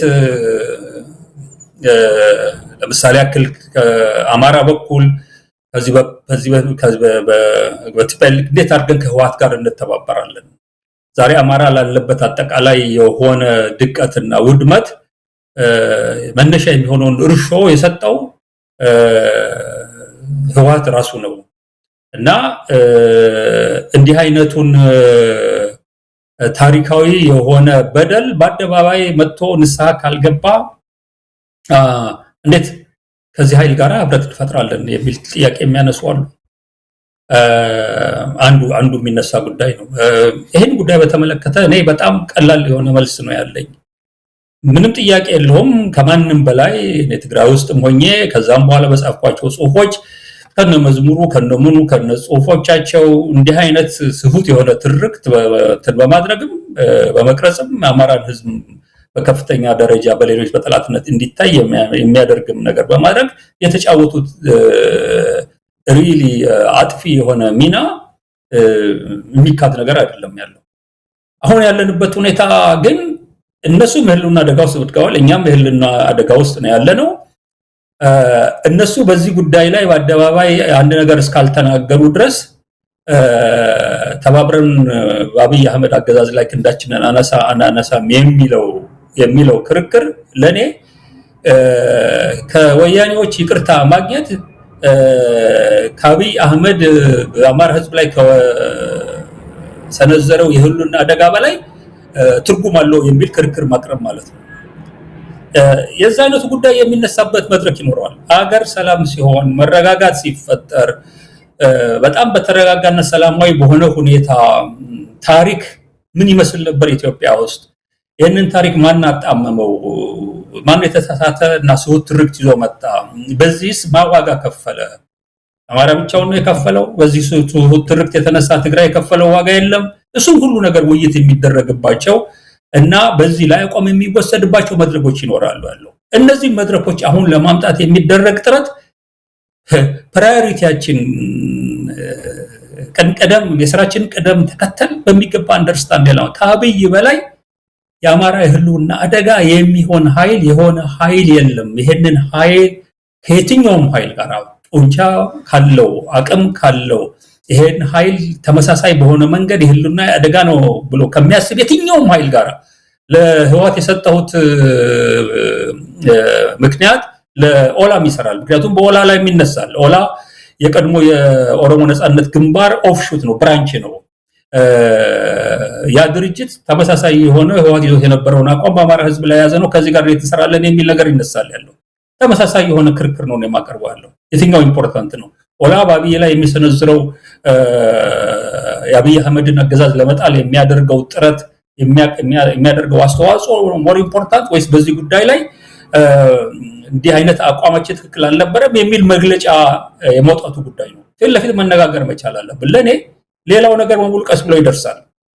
ምናልባት አቶ አንዳርጋቸው እዚህ ላይ የህዝብ ጥያቄ እንግዲህ አንድ የሚያደርጋቸው አብይ ጠላት መሆኑ ነው። እነዚህን አካላት ኦላንም ሆነ ህወሓትን ከፋኖን አንድ የሚያደርጋቸው አብይ የጋራ ጠላታቸው ነው። ከዛ ባለፈ ግን ጥግና ጥግ የያዙ በሀገራዊ ትርክት በሀገር ታሪክ ፈጽሞ ማይታረቁ ነገሮች ይዘው አሁን የአማራ ማህበረሰቡም የሚያቀርበው ጥያቄ አለ። ከህወሓት አንጻር ህወሓት የአማራ ጥላቻን የሚገልጽ ማኒፌስቶ እስከ መጽሐፍ የደረሰ ከወልቃይትና ራያ ጉዳይ ጋርም በተያያዘ ሰፊ ልዩነት ያለው ነው። የኦሮሞ ነጻነት ሰራዊትም በኢትዮጵያ ሀገረ መንግስት ላይ እምነት ወይም ደግሞ ከሌላው ማህበረሰብ ጋር አንድ አይነት ገጽ ላይ አይደለም ያለው። ስለዚህ በጣም የተራራቁ ናቸው። ያገናኛቸው የአብይ ጠላት መሆን ብቻ ነው። እነዚህ ላይ ምን አይነት በጣም አነስተኛ የሆነ የትብብር ሰነድ አዘጋጅቶ ወደ ትብብር ይገባል የሚለው የብዙዎች ጥያቄ ነው። እንደው በጣም አነስተኛ የሆነው ትብብር አብይን ከመጣል ያለፈ ሌላ ምን አነስተኛ ነገር አላቸው? ምክንያቱም በሌሎቹ በጣም የተራራቀ አቋም ስላላቸው ማለት ነው። አሁን እንግዲህ ኢትዮጵያ ባለችበት ሁኔታ የትኛው ኢምፖርታንት ነው ደግሜ መልሽ የምናገረው የትኛው ኢምፖርታንት ነው? አብይ አህመድ የአብይ አህመድ አገዛዝ መፍረስን አገሪቷን ከዚህ እኩይ ሰው አገዛዝ ነፃ ማውጣት ነው በፕራዮሪቲ ደረጃ የሚቀመጠው ወይስ የቆዩ የድርጅቶቹን አቋም አሁንም ይዘውት ሊሆን ይችላል? አንተ እንዳልከው በኋላ ከአብይ አገዛዝ መወገድ በኋላ ይሄንን አቋማቸውን መልሰው ይዘው ሊመጡ ይችላሉ። የዋህ አይደለሁም፣ የፖለቲካ ልምድ ያለኝ ሰው ነኝ። ሊያደርጉት የሚችሉበት እድልም ሰፊ እንደሆነ ይገባኛል። ነገር ግን መጠበቂያው ምንድን ነው? ይሄን ነገር እንዳያደርጉ መጠበቂያው ምንድን ነው? ሁለት ነገሮች ናቸው። አንድ እስከዛሬ ድረስ ይሄንበት መንገድ በህዋትም በኩል ይሁን በኦላም በኩል ይሁን ጠቅላላ የትግራይም የኦሮሞም ልሂቅ የሄደበት መንገድ ለሁሉም ህዝብ ያልበጀ እጅግ አስከፊ የሆነ ሁኔታ በአገር ላይ ፈጥሯልና ይሄን አካሄዳችንን በተወሰነ ደረጃ ማስተካከል ማረም ይኖርብናል የሚል የበሰለ አቋም ይዞ በመምጣት ምክንያቱም ሁኔታዎች ከሚገባው በላይ መከራና ችግር በመፍጠራቸው የተነሳ ይሄንን ማየት የማይችሉበት ሁኔታ ላይ የሚያመጣቸው ከሆነ እውነትም ጤነኛ መሆናቸውን የሚያጠራጥር ነው። አንድ ተስፋ አለ። ይሄ ሊሆን ይችላል፣ ግን ተስፋ ላይ አትንጠለጠልም። ቅድም ያቀረብኩት ምክንያት ነው ዋናው ትልቁ በዚህ ጉዳይ ላይ እንድትሳተፍ የሚያደርገው። የአማራ ክልል በአብይ መውደቅ የተነሳ ከአብይ አማራዎች ነፃ ሆኖ የአማራ ፋኖ በጠቅላላ በአማራ ክልል ያለ የሰው ኃይልን ማቴሪያል ሪሶርስን የመሳሰሉትን ነገሮች በሙሉ በአንድነት አደራጅቶ የሚቆምበት ሁኔታ በዛ ላይ ኢትዮጵያ እንደ ሀገር እንድትቀጥል በዚህ በጸረ አማራ ትርክት ተሳታፊ ያልነበሩ እንደውም ትክክል አይደለም ብለው የሚያምኑ የተለያዩ ብሔረሰቦች ከአማራ ጋር በሚቆሙበት ሁኔታ እንዲህ አይነቱን ነገር አንስተን እንገፋለን ቢሉ መቆጣጠሪያና መቋቋሚያ በዚህ መንገድ የፈጠርከው የፖለቲካና ወታደራዊ ጉልበት ነው አንተ የሚሆን ያለው ሌላ። ስለዚህ ሌላ ምን ነገር ማድረግ ትችላለህ ያለው? አንድ በዚህ ጉዳይ ላይ በተረጋጋና ሰላማዊ በሆነ ሁኔታ ምክንያት ላይ በተመሰረተ ለሁሉም የሚመች ሀገር በመፍጠር ያለውን አድቫንቴጅ ከማስረዳትና በዛ መንገድ ሁሉም እንዲሄዱ ከማድረግ ይሄንን አላደርግም ካሉ ደግሞ ሌላ ምርጫ የለህም። እነሱም ወደ ግጭት እንሄድ ነው የሚሉት ያለው። ግጭት ውስጥ ሲገቡ እጅን አጣጥፋ አይደለም የምትመለከተው። ዛሬ በአማራ ክልል ያለው ማህበረሰብ በተለይ ደግሞ አንድ ሆኖ የቆመ ማህበረሰብ ከሆነ እንደ በአዴን ወይንም እንደ አማራ ብልጽግና ህዋትም ሆነ ኦላ ሊያዘው የሚችል አማራ ይመጣል ወይ ነው ዋናው ነገር ያለው። ለሱ የሚያደገድ ይመጣል ወይ? የሚንበረከክ ይመጣል ወይ? የሚፈጠረው ሁኔታ የሚፈጥረው የኃይል ሚዛን ምን ይሆናል ነው። ይሄ ነው ቅድም ያልኩ ስትራቴጂክ የሆኑ አናሊሲሶችን በዝርዝር መግባት እና መወያየት የማይቻልበት ሁኔታ አለ። በዝርዝር እንዘርዝረው ከተባለ ብዙ ነገር ማቅረብ ይቻላል ያለው፣ ግን ይሄ አደባባይ ውይይት አይመስለኝም እኔ። ነገር ግን ዞሮ ዞሮ መጠበቂያው አንድ በምክንያት ላይ የሚመጣ ነገር ይኖራል የሚል ተስፋ ማድረግ። ተስፋ ላይ ግን አትንጠለጠልም። በምታቆመው የተጠናከረ ወታደራዊና ፖለቲካሊ ማህበረሰብ ላይ የተመሰረተ ሌሎችንም በአጋርነት በእውነተኛ አጋርነት ያሳተፈ ጠንካራ ተቋም ሆነ መገኘት ነው። ስለዚህ እየሰራ መሄድ አለብን ማለት ነው። ሌሎችም ጥያቄዎች አሉ እየተነሱ ያሉ ትብብርን በተመለከተ። ለምሳሌ አክላውን ከህወሓት ጋራ ስለ ትርክት ብቻ አይደለም ማንሳት ያለብን ነገር አለ። ወልቃይትን በተመለከተ፣ ራያን በተመለከተ በወልቃይትና በራያ ላይ ምልህ የአማራ ማህበረሰብ ምን አይነት አቋም እንዳለው አውቃለሁኝ እኔ። ኢንታይር ማህበረሰቡ ለዚህ የአማራን ህዝብ ህልውና ትግል የሚመራው አፋበንም ቢሆን በሁሉም ዞኖች ያሉት አመራሮችም ጭምር በዚህ ጉዳይ ላይ ያላቸው አቋም ግልጽ ነው። በአንድ ወቅት ህወሓት ጉልበት በነበረው ሰዓት ላይ በተላላኪነት የሚታዘዝለት ብአዴን የሚባል ድርጅት በነበረበት ሰዓት ላይ ያለ አግባብ የወሰዳቸው ቦታዎች ናቸው የሚል እምነት ነው ያለው። ይሄን እምነቱን እንዲህ በቀላሉ ዝም ብሎ የሚተወው እንዳልሆነ የአማራ ህዝብ የሚያውቃል፣ ሁላችንም የምናውቀው ነገር ነው። በሌላ በኩል ከቲፒኤልኤፍ ጋር ትብብር እንዲፈጠር በእነዚህ ቦታዎች ላይ አቋም ይውሰድ የሚል ጥያቄ ነው። ቅድም እንዳቀረብኩት ምን አይነት አቋም ይውሰድ ነው እየተባለ ያለው። በትግራይስ በኩል ያለው ሁኔታ እነዚህ ቦታዎች በተመለከተ ህወሓት ሲያካሄድ የነበረውን ፕሮፓጋንዳ በይዞታው ስርም በማስገባት ሲያደርጋቸው የነበሩት ነገሮችን ጨምረህ ስትመለከት ዛሬ ወጥቶ ወልቃይትና ራያን ያላግባብ ነው የወሰድኩትና እነዚህ ወደ አማራ ክልል መካለል ይችላሉ የሚል መግለጫ እንዲያወጣለት እውነት የበሰለ ፖለቲከኛ ይጠይቃል። ይሄን ካላደረገ በአብይ ላይ በሚደረገው ዘመቻ ከህወሓት ጋር አልሰራም ትላለህ? ለኔ ፖለቲካ በደንብ የሚረዳ ሰው እንዲህ ነገር አያደርግም ያለው። ኦኬ አብይን ካስወገዱ በኋላ ወደ እነዚህ ጉዳዮች የሚመለሱ አንተም ወደ እነዚህ ጉዳዮች ትመለሳለህ። ሰላማዊና ወንድማዊና እህታዊ በሆነ መንገድ በእነዚህ ጉዳዮች ላይ ተወያይተህ የምትፈታበትን መንገድ ለመፍጠር ትሞክራለህ። ይሄን አይነቱ ነገር ላይሰራ ይችላል ብለህ ካሰብክ ወይንም የማይሰራ ሆኖ ካገኘው እነሱም ጉልበት አላቸው፣ አንተም ጉልበት አለ። በጉልበት በመሄድ ግን ሁለቱ ማህበረሰቦች የደቀቁበት ሁኔታ ስላለ ይሄንን ተረድተው እነዚህ ወንድማማችና እህትማማች ህዝቦች በሰላማዊ በሆነ መንገድ የነዚህን ቦታዎች ችግሮች ይፈቱታል የሚል እምነት አለኝ። ካልፈቱት ግን ያው የምቀድም እንዳልነው የፈረደበት አገር የፈረደበት ህዝብ ከልቄትና ከጦርነት የሚያወጣበትን ሁኔታ ትፈጥራለህ። በእንዲህ አይነቱ ግጭት ማን ነው የሚያተርፈው ያለው? ማን ነው አሸናፊ ሆኖ የሚወጣው የሚለው እኔ እዚህ አልናገርም ያለው። ነገር ግን አንድ ግልጽ መሆን ያለበት ጉዳይ አለ። ለመጀመሪያ ጊዜ ከዚህ በፊትም ተናግሬዋለሁ። ለመጀመሪያ ጊዜ ዱባይ ላይ ጌታቸው ረዳ ሄዶ ከኤርትራ ሰዎች ጋር ውይይት ባደረገበት ሰዓት ላይ በህወሓት በኩል ከቀረበው አጀንዳ መካከል አንዱ ከፋኖ ጋራ በአንድ ላይ የምንሰራበትን ሁኔታ ፍጠሩልን ነው ያሉት። ያለው ኤርትራ አማላጅ እንዲሆን ጎቢቱን እንዲሆን በህወሓትና በፋኖ መካከል በኤርትራ መንግስት የቀረበውን ቅድመ ሁኔታ እዛ ስብሰባ ላይ አውቀዋለሁኛል። ይሄን ለማድረግ እኛ እንሞክራለን፣ እንጥራለን። ግን አንድ በጣም አስቸጋሪ ሁኔታ አለ። የዚህ የራያና የወልቃይት ጉዳይ የምታነሱ ከሆነ እና ይሄንን ቦታ በጉልበት በምናምን እንቆጣጠራለን የምትሉ ከሆነ የአማራ ፋኖ እንዲህ አይነቱ ነገር ፈጽሞ ስለማይቀበል ገና የማገናኘቱ ሙከራ ሳናደርግ መልሱን ልንነግራቸው እንችላለን፣ አይቻልም ነው ያሏቸው። በህወሓት በኩል የተሰጠው መልስ ግልጽ ነው። እኛ ከነዚህ ቦታዎች የበለጠ ህልውና አደጋ ውስጥ የጨመረን አገዛዝ አለ። ይሄንን አገዛዝ በማጠር ላይ እንተባበራለን። በእነዚህ ቦታዎች ላይ ዩኒላተራል የሆነ ወታደራዊ እንቅስቃሴና እርምጃ አናደርግም ብለው ለኤርትራ መንግስት ቃል ገብተዋል። እኔ ይሄንን በመረጃ ደረጃ ነው ማቀው ነው መስጠት ያለው። ከሚገናኟቸውም አሁን በቅርቡ ከሚገናኟቸውም የፋኖ አካላት ጋር እንዲህ አይነቱን ነገር ተነጋግረዋል። ይሄ ኢትዮጵያ ውስጥ አብይ ተወግዶ ሰላምና መረጋጋት በሚፈጠርበት ሰዓት ላይ በውይይት የሚፈታ አጀንዳ ነው የሚል አቋም ወስደዋለን። ስለዚህ ለኔ ይሄ በቂ ነው።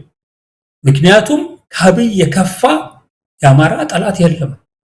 በቃ እድሜ ከሰጠኸው ክልል ውስጥ ብቻ አይደለም ከክልሉ ውጪ የሚኖር በሚሊዮን የሚቆጠር አማራ ምን ሊሆን እንደሚችል ሳስበው ይሰቀጥጠኛል። ምክንያቱም ፍንጮቹን አይተናል። ከዛም አልፎ አገር ምን ልትሆን እንደምትችል ሳስበው ይሰቀጥጠኛል። እኔ በተለያየ ጊዜ እኮ በተለያዩ ሚዲያዎች መምጣትና በትዊተር እና በፌስቡክ እኮ መጻፍ አቅቶኝ አይደለም። ጠቅላላ የምታያቸው የህዝብ ስቃይና ጉስቁልናና ሰቆቃ በቃላት እኮ መግለጽ ይቻላል። ሎሬት ጸጋዬ ገብረመድህን እንዳለው ቃል የቃተተበት ዘመን ደረስን ነው። አንድ አርሲ፣ አንድ ጉራጌ፣ አንድ ጊዜ ኦሮሚያ ውስጥ አንድ ጊዜ በአማራ ክልል አንድ ትግራይ ላይ በድሮን ምናምን እየተደረገ ያለውን የሰው ልጅ ከዝም በረከሰ መንገድ ነፍሱ እንዲህ የሚያልቅበትን ሁኔታ ፈጥረን የተቀመጥን ጉዶች ሆነን ሳለን እየመጣን ደጋግመን ይሄን አረጋቢ ይሄን ፈጸማቢ እንዲህ አይነት ነገሮች ተሰሩ እያሉ መለጠፍ ለኔ በጣም አሳዛኝ ሆነ ነገር ሆኖ ስላገኘሁት ነው ከሚዲያው መምርቀው ያለው። በጣም አልፈነዋል፣ ይሄ ዘመን አብቅቷል፣ ወደ ሌላ ዘመን እንሻገራለን የሚል ተስፋ ይዘን የነበረበት ሁኔታ ጭራሹን በዚህ ደረጃ በከፋ መልኩ የሰው ልጅ ህይወት ክቡርነት የሚባል ቃል ጠቅላላ ከምድሪቷ ተጠፋበት ሁኔታ ኦፐሬት የምናደርግ ማህበረሰብና የሚያደርግ መንግስት ባለበት ሀገር ላይ ነው እንግዲህ ይሄ እንትን ብለውና ቅድሚያ መስጠት ያለብንን ነገር ማወቅ መቻል አለብን። አገር የማትረፍም ህዝብ የማትረፍም ነገር አማራ ህዝብንም የምናተርፈው አገርም የምናተርፈው በሚገባ አካሄዳችንን እያሰብን እየወሰንን ስንንቀሳቀስ ነው። እኔ ወደፊት የሚፈጠር ሰላማዊና መረጋጋት አልሰፈነበት ሁኔታ በተለይ ደግሞ ህዝቡን የሁሉም ነገር ባለቤት አድርገን የሰላሙም የመረጋጋቱም ለሁሉም የመቆጣጠር ስልጣንም ጭምር ያለበት ነገር የፈጠር ሂደት ካስጀመርን በሽተኛ የሆነ ኤሊት በሚከፍተው ጦርነት ህዝብ የሚታመስበት ዘመን ሊያበቃ ይችላል የሚል ተስፋ ነው ያለኝ። ምናልባት አቶ አንዳርጋቸው እነዚህ ትብብርን የሚገፉ ኃይሎች ትብብር አያስፈልግም፣ የአማራ ፋኖ በራሱ አቅም ነገ ከነገ ወዲያ ሌሎችን አቅፎ ሊሄድ ይችላል፣ ግን ሌሎች ላይ የተንጠለጠለ ይሄ ራስ በቅነትን እርግጠኛ ሳይሆን የሚገባባቸው ትብብሮች ነገ ከነገ ወዲያ ዋጋ ያስከፍላሉ። አሁን አንተም ጠቅሰዋል፣ እንደው ደግመ እንድታነሳው ሳይሆን በደንብ አጠንክረ ከሄድክበት በሚል ነው። ለምሳሌ ነገ በትብብር ተኪዶ ስልጣን ላይ የሚወጣ ከሆነ ከእንደገና በጉልበት እነዛን አካባቢዎች ህወሓት ላለመውሰዱ ምን ዋስትና መስጠት ይቻላል የሚለው ጥያቄም ሊነሳ ይችላል። በነገራችን ላይ የወልቃይትና የራያን ጉዳይ የዛ አካባቢ ብቻም አድርጎ ማየቱም አንዱ በአማራ ፋኖም ሆነ በዚህ በህልውና ትግል ውስጥ ትልቅ የልዩነት መስመር ሆኖ እየወጣ ነው። ያ አካባቢ የዛ አካባቢ ሰው ብቻ እየተደረገ የሚታይበት ወልቃይትና ራያ የሌላው የኢትዮጵያ ማህበረሰብ ክፍል የማያገባው የማይመለከተው ተደርጎ የሚታይበትም ሁኔታ አለ። ለማንኛውም ይሄ ትብብር ከዛ ውጭ አማራጭ አለ? እውነት እንደው ምድር ላይ አሁን ኢትዮጵያ ካለችበት ሁኔታ ተነስተን ይህን ትብብር የሚገፉት ሰዎች ሌላ ምን አማራጭ እንደው ያቀርባሉ? አንድ ኃይል ብቻውን ሮጦ ስልጣን የሚይዝበት ሁኔታስ ቢፈጠር አቅም እንኳን ቢኖረው ለኢትዮጵያ የሚጠቅም ነው?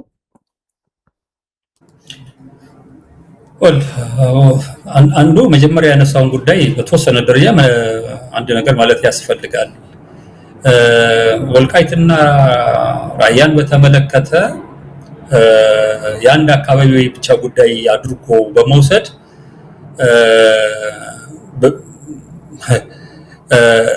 ሌላው በዚህ ጉዳይ ላይ ደንታ እንደሌለው የሚያደርግ ቅስቀሳ የሚያደርግ ኃይል በደንብ አድርጎ በስፋት ስራ እየሰራ ያለበት ሁኔታ አለ።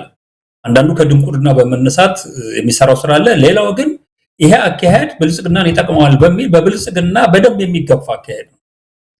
እኛ የምናውቀው ነገር ቀደም የተናገርኩት ነው ያለው። የትም ቦታ ያሉ የፋኖ አመራሮች፣ የትም ቦታ ያለ አማራ ማህበረሰብ በዚህ ጉዳይ ላይ ግልጽ የሆነ አቋም አለው።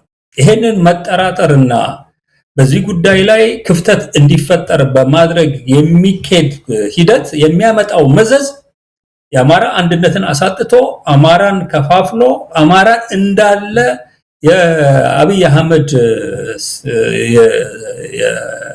የጥቃት ሰለባ በማድረግ ዘላለማዊ ባርነትን በአማራ ላይ ማምጣት እናስጠብቀዋለን የተባሉትንም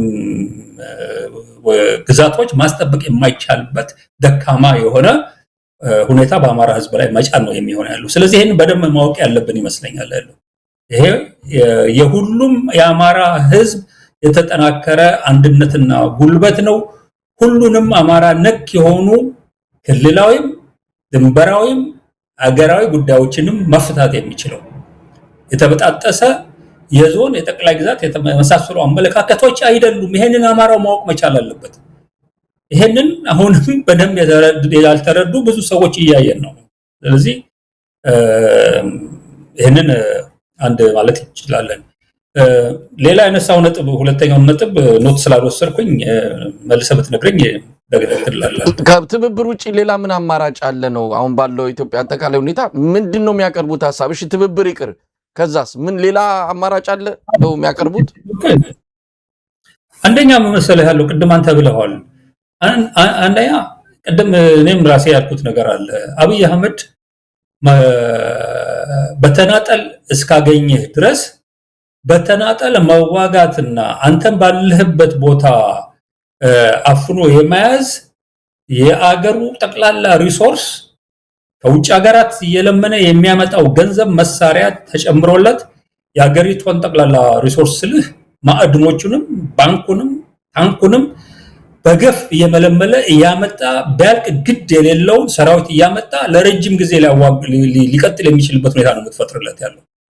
ይሄ የፈለገውን ያህል ጉልበት ቢኖርህ በተናጠል ከመጣህ በማዕከላዊ መንግስት ደረጃ ሌሎች ኃይሎች የሚገዳደሩበትን ሁኔታ ያልገጠመው ኃይል ወይ ዝም ብሎ እየተመለከቱት እስካለ ድረስ አንተ ላይ ረጅም ጊዜ የሚፈጅ ግጭትና ጦርነት ውስጥ ሊያስቀጥል ይችላል። ይሄ ዋናው ትልቁ ነገር ረጅም ጊዜ መቀጠል የማይችል የህልውና አደጋ ውስጥ ነው ያለው አማራው። በአጭር ጊዜ ውስጥ የአብይ አህመድ እድሜ ማቀጨት መቻል አለበት። ያ ካልሆነ ቅድም የጠቀስኩት የእርስ በርስ ደም መቃባት ለረጅም ጊዜ በአማራ ማህበረሰብ ውስጥ ሰላም መጥቶም እንኳን በተባለበት ሰዓት ላይ ሰላም እንዳይኖር የሚያደርግ የምታውቀው ነው። ማህበረሰቡ ከሌ ገሎታል ብሎ ዘርማንዘሩን እየፈለገ የሚገል ማህበረሰብ ያለበት ሁኔታ ነው። አሁን የፖለቲካ ጉዳይ ነው በሚል በተወሰነ ደረጃ መቼም እንዲህ አይነቱ አካሄድ ይቀራል የሚል ተስፋ ይዤ ካልሆነ በስተቀር እስካሁን ድረስም የተሄደው እርስ በርስ አባት ከልጅ ጋራ፣ ወንድም ከወንድሙ ጋራ፣ ጎረቤት ከጎረቤቱ ጋራ አንደኛው ፋኖን ደጋፊ ሌላኛው የአብይ ብልጽግና ተቀጣሪ የሆነ የተሄደበት የደም መፋሰስ ሌላ አማራው ትልቅ ችግር ነው ብዬ ነው የማስበው። ይሄን በፍጥነት ማስቀረትና አማራውን አንድ አድርጎ በአንድነት በቆመ ኃይል አማካኝነት ማንኛውንም የሚመጣ አደጋ መቋቋም ለመቻል ማቀድ መቻል አለበት። ይሄንን ለማድረግ አብይን 4 ኪሎ ላይ በአስቸኳይ ማፍረስ የሚቻልበት ስትራቴጂ በሙሉ መቀየስ መጀመር። ይሄ ስትራቴጂ ይሄን መምታት የሚችሉ ኃይሎች ጋር መተባበር ውጪ ሌላ ነገር የለውም። አይደረክ ከተባለ አማራ እየደበደበ ትግራይን እንዳፈነ ኦሮሚያ ውስጥም ተመሳሳይ የሆነ ከወላ ጋር የሚያደርገውን የታፈነ እና የተወሰኑ ቦታዎች ላይ የሚደረጉ ጦርነቶችን ይዞ ረጅም ጊዜ በመቀጠል ማህበረሰቦቹን ቶታሊ ያደቀቀበትን አገርን ወደ ማፍረስ የሚሄድበትን ድል ትፈጥርለታለህ። ሌላ አማራጭ የለም። ሌላው አማራጭ በቃ አገር እንዳይፈርስ እንደውም አንዳንድ ዳር ሲሉ የሰማኋቸው ስማቸውን መጥቀስ አልፈልግም። አገር እንዳይፈርስ በተወሰነ ደረጃ እነዚህን ኃይሎች ምናምን ጠቅላላ አደብ ግዙ ብለን አብይን መማጸን ወይ ከአብይ ጋራ እነዚህን አማልደን አንድ ነገር እንዲያደርጉ ማድረግ አለብን የሚል አማራጭ ካልሆነ በስተቀር ሌላ አማራጭ ማምጣት አትችልም። ያ አማራጭ ደግሞ የአብይን መሰረታዊ የሆነ እርቅ፣ ሰላም፣ ድርድር የሚባል ነገር ፈጽሞ ሊቀበል የማይችል ከጦርነት ውጪ እድሜው ሊረዝም የማይችል ስልጣኑ ሊረዝም የማይችል ሰው መሆኑን በሚገባ ካለመረዳት ወይም ደግሞ አብይን ራሱን ለማገዝ የሚደረግ ነገር ነው የሚሆነው ያለው። ኦፍ ኮርስ ይሄንን በደንብ ማወቅ ያለብን ይመስለኛል እኔ ምን ያለው። ስለዚህ አማራጭ የላቸውም። አማራጩ ምንድነው? አማራጩ የአማራ ፋኖ በጠቅላላ የአማራን ክልል ከብልጽግና ሰላም አስከባሪ አድማ ብተና ፖሊስ እና ከአብይ መከላከያ ኃይል ነፃ ካወጣ በኋላ እንደገና ወደ አዲስ አበባ ዘመቻ አድርጎ አዲስ አበባ ደግሞ ሄዶ አብይን ከጣለ በኋላ በሚፈጥረው ጉልበት አማካኝነት የሚገባው ትብብርና ነገር ነው የሚሆነው የሚል ደግሞ ሌላ አማራጭ ቅድም ያልኩትን በጣም የተራዘመ ነገር ብቻ አይደለም ያለው። ሀገርን እንደ ሀገር ከተለያዩ አካላት ጋር በመተባበር ማረጋጋት የሚቻልበትን ሁኔታ መፍጠር ስለማይችል በጣም በርካታ ቦታዎች ከአማራ ፋኖ ቁጥጥር ውጭ የሆኑ ቦታዎች በሙሉ ሀገር የማናጋቱን ስራ የሚሰሩ ኃይሎች የሚቆጣጠሩበት ሁኔታ በመሆኑ የተነሳ ሀገርን እንደ ሀገር ማረጋጋት የማትችልበት ሞስት ፕሮባብሊ አዲስ አበባን ማቆጣጠርና ማረጋጋት እንደው ተመልሰህ ወደ ክልልህ ምናምን ነገር ታጥሮ ወደምትቀመጥበት ሁኔታ ውስጥ የምትገባበት ነው ሁኔታ የሚፈጠር ያለው። ከዚህ የተሻለ ሲናሪዮ ይኖራል ብሎ ማሰብ አይቻልም። ስለዚህ አማራጭ ካለ ሌላውን ካልኳቸው ውጪ አምጡ፣ ከሌለ ግን ትብብሩ ኦልሞስት የሁሉ ነገር አልፋና ኦሜጋ መሆኑ መቀበል መቻል አለባቸው። አቶ አንዳርጋቸው እንግዲህ ወደ ሽግግር እንምጣ። ሽግግርን በተመለከተ ያው ሽግግሩ ስኬታማ ሊሆን የሚችለው ትብብሩ ላይ በሚደረግ ስኬታማ ግንኙነትና ስኬታማ እንቅስቃሴ ነው። ትብብሩ ካልተሳካ ሽግግሩም ሊሳካ አይችልም የሚል ምናልባት ከአንዳንድ ወገኖችም የምሰማው አስተያየት ነው። ትብብሩ ላይ ነው ዋና መሰራት ያለበት። ያ ትብብሩ ሽግግሩን ያሳምረዋል፣ መንገዱን በደንብ ይቀይሰዋል ብለው ያምናሉ። በቅርቡ ኬንያ ላይ በተካሄደው የጽምዶ ስብሰባ ላይ ያደረገው ንግግር አለ። ይህ ስርዓቱ መውደቁ አይቀርም፣ የጊዜ ጉዳይ ነው። አብይ አህመድ አንድ ቀን ላይ መውደቁ እንደማይቀር፣ ነገር ግን ስለ መጪው ጊዜ ነው አብዝተን መጨነቅ ያለብን። መጪው ጊዜ ምን ይሆን፣ ሽግግሩ ምን ይሆን የሚል ነው። እስቲ ስለ ሽግግር እናውራ። ምናልባት የተቻኮለ ይሆን ትብብሩ ውስጥ ስኬታማ ሆኖ መሬት ወርዶ ውጤት ሳያመጣ ስለ ሽግግሩ ማውራት ወጡ ሳይወጠወጥ ወይም ደግሞ በሌለ ነገር ላይ መወያየት እንዳይመስልም እሱንም በዛ ላይ ያለን ሐሳብ ታካፍለናል። ግን ሽግግሩ ምን አይነት ሽግግር ሊሆን ይችላል? ምንስ መምሰል አለበት?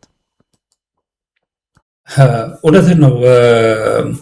ትብብሩ አብይን ሳያስወግደው ስለ ሽግግር ሂደት ማውራት እውነትም ወጡ ሳይወጠወጥ እስከምባው ዘሎ ቅጥ የሚባለው አይነት ነገር ነው የሚሆነው። አንተ ልክ እንዳልከው ግን ሽግግርን በተመለከተ ግን በጣም ሰፊ የሆነ አጀንዳ ሆኗል ያለው በኢትዮጵያ ፖለቲካ ኤሊት በኩል።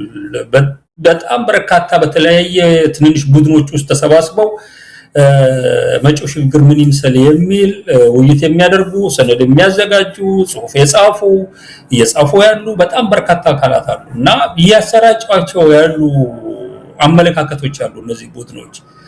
እኔ እነዚህን የተለያዩ ቡድኖች ሰነዶችም አንዳንዶቹንም ውይይቶች ተሳትፌ የተረዳሁት ነገር ልክ ቅድም የምክክር ኮሚሽኑ በተመለከተ የእኛን ሀገር ዩኒክነት ግምት ውስጥ ያላስገባ አይነት ነገር ነው ገና ከጀማመሩ እንዳልኩት። ሽግግሩንም ተመሳሳይ በሆነ ከሌሎች ሀገር ተሞክሮ መንግስት ይወድቃል፣ በቦታው የ2 ዓመት የሽግግር መንግስት ይቋቋማል፣ የፖለቲካ ድርጅቶች፣ ሲቪክ ማህበራት ምናምን ተሰባስበው አካታች በሆነ መንገድ የሚቋቋም የሽግግር መንግስት ለ2 ዓመት ሀገሩ ራን ያደርጋል። ከዛ በኋላ ሰላማዊና ፍትሃዊና ነፃና ገለልተኛ ምርጫ ተደርጎ አሸናፊ ለሆነው የፖለቲካ ፓርቲ ስልጣን ይሰጣል። በብዛት እንዲህ አይነት ነገር ሊካሄድበት እንደሚችል ተደርጎ የሚቀርበው ነገር ነው የሚሰፋው ያለው። ሪሊ ነው የኔም ብላለሁ። ሪሊ በኢትዮጵያ ሁኔታ እንዲህ አይነት ነገር ይቻላል? በኢትዮጵያ ሁኔታ በ2 ዓመት ውስጥ ነፃና ገለልተኛ ምርጫ ማድረግ የሚቻልበት፣ ሰላምና መረጋጋት በተወሰነ ደረጃ ለእንዲህ አይነት ነገር ዝግጁ የሚሆን ትንሽ መልክ ያለው ኢኮኖሚ መረጋጋት በኢትዮጵያ ውስጥ ይታያል? በኢትዮጵያ ውስጥ ምርጫ ማድረግ፣ ሰላማዊ ነፃ ገለልተኛ ምርጫ ማድረግ የሚያስችሉ ተቋማት ከሚዲያ አንስተህ ደህንነት፣ ፖሊሱን፣ ሰራዊቱን፣ ሲቪክ ማህበራት መጠናከርን የመሳሰሉትን ነገሮች፣ ምርጫ ቦርድን የመሳሰሉትን ነገሮች በሙሉ ማቆም ማለት ዝም ብለህ በአዋጅ መደንገግ አይደለም። በእነዚህ ቦታዎች ላይ የሚሰሩ እነዚህን ተቋማት ነፃና ገለልተኛ በሆነ መንፈስ ለየትኛውም የፖለቲካ ድርጅት ጡንቻ ጉልበት ላለው ሳይሰግዱ በህዝብ ስም ብርሃን የሚያደርጉ ሰዎችን ያፈሩ ተቋማትን ማምጣት ትችላለህ ወይ? ሰው ከየት ነው የሚመጣው? ለመሆኑ ሬዲሜድ ሰዎች አሉ? ሬዲሜድ የሆኑ ሰዎች ቢኖሩ እንዲህ አይነት ችግር ውስጥ እንወድቃለን? ጠቅላላ ኤሊቱ ችግር ያለበት ኤሊት መሆኑን መጀመሪያ አንደርስታንድ ያደረገ የሽግግር ሂደት ነው መታሰብ ያለበት ነው የኔ ክርክር።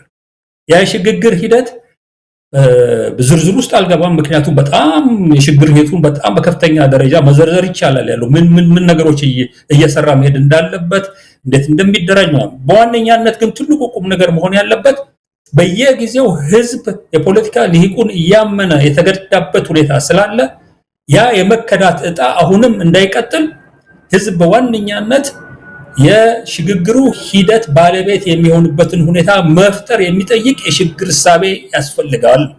እኔ እያልኩ ያለው ይሄ የሽግግር እሳቤ እንዲህ በቀላሉ በ2 ዓመት ብቻ ተጠናቆ የሚያልቅ አይደለም የሚሆነው ሂደቱ። ተቋማት ፈጠራ ዓመታት ሊፈጁ ይችላሉ። ሰላምና መረጋጋት ከአንደኛው ከኦጋዴን ድንበር አንስተህ እስከ ትግራይ ኤርትራ ጠርዝ ድረስ ከጋምቤላ አንስተህ እስከ አፋር ጠርዝ ድረስ ማንም ሰው ያለምንም ስጋት ያለምንም ፍራቻ እንደልቡ የሚንቀሳቀስበትን ሁኔታ ለመፍጠር ሰላምና መረጋጋት ለማምጣት የሚፈጀው ጊዜ ይኖራል ያለው። ሌሎችም ተጨማሪ ውጤቶች አሉ በሽግግር መሰራት ያለባቸው። እነዚህ ነገሮች ለመስራት 2 ዓመት አይደለም 5 ዓመት አይደለም። እውነት ለመናገር የኢትዮጵያ ሽግግር ማን ነው እያሰበው ያለው? 10 ዓመትም ሊፈጅ ይችላል ብሎ የሚያስበው ሰው አለ ወይ? በዛ ደረጃ ነው መታሰብ ያለበት። ይሄ በሚሆንበት ሰዓት ላይ ምን ይሆናል? በጣም የተለያዩ የሽግግር መንግስት አመሰራረት አማራጮች አሉ። በተወሰኑትን ዝም ብዬ ለማንሳት ያህል ነው። ዝርዝሩ ውስጥ ስለማንገባ ሌላ ደግሞ ጩኸት ነው የሚያስነሱት ያለው። ነገር ግን እኔ በበኩሌ የሀገሪቷ የፖለቲካ ድርጅቶች በቀጥታ መንግስትን፣ ባንክም፣ ታንክም፣ መሬትም የሚይዙበትን ሁኔታ ለተወሰነ ጊዜ ከዛ አካባቢ ማራቅ ይጠይቃል። የፖለቲካ ድርጅት በሚያቋቁሙት ምክር ቤት አማካኝነት በችሎታቸው የሚሾሟቸው ቴክኖክራቶች የቀን ተቀን የመንግስትን ስራ ራን ለተወሰነ ጊዜ የሚያደርጉበት የሽግግር ሂደት፣ ሁለተኛ ከታች ከቀበሌ አንስቶ እስከ ላይ ድረስ የሚኖረው ማህበረሰብ ፓርቲዎች በሌሉበት ሁኔታ ፖፑላር በሆነ ምርጫ የሚያምናቸውን ሰዎች በካውንስል መልክ እያቆመ በወረዳ ውስጥ የሚሰሩትን ቢሮክራቶች የወረዳው ሰላምና መረጋጋት ፈጣሪ ኃይሎችን ወይም የተቋቋመ ፖሊስ ካለ ፖሊስን የመሳሰሉትን ነገሮች በሚቆጣጠርበት መንገድ ማለፍ መቻል አለብን። እንዲህ አይነት የህዝብ ኢምፓወርመንት ካልታከለበት በስተቀር ተደጋግሞ የታየ ፌለር ውድቀት ያሳየ ኤሊት ነገ ያንን ነገር መልሶ አይደግሞም የሚል እምነት ውስጥ መግባት የለብንም። እኔ አላደርገውም የኔ ቡድን አያደርገውም ሊል ይችላል ያለው። እኔን ብትጠይቀኝ እኔ አላደርገውም ሊል ይችላል ያለው።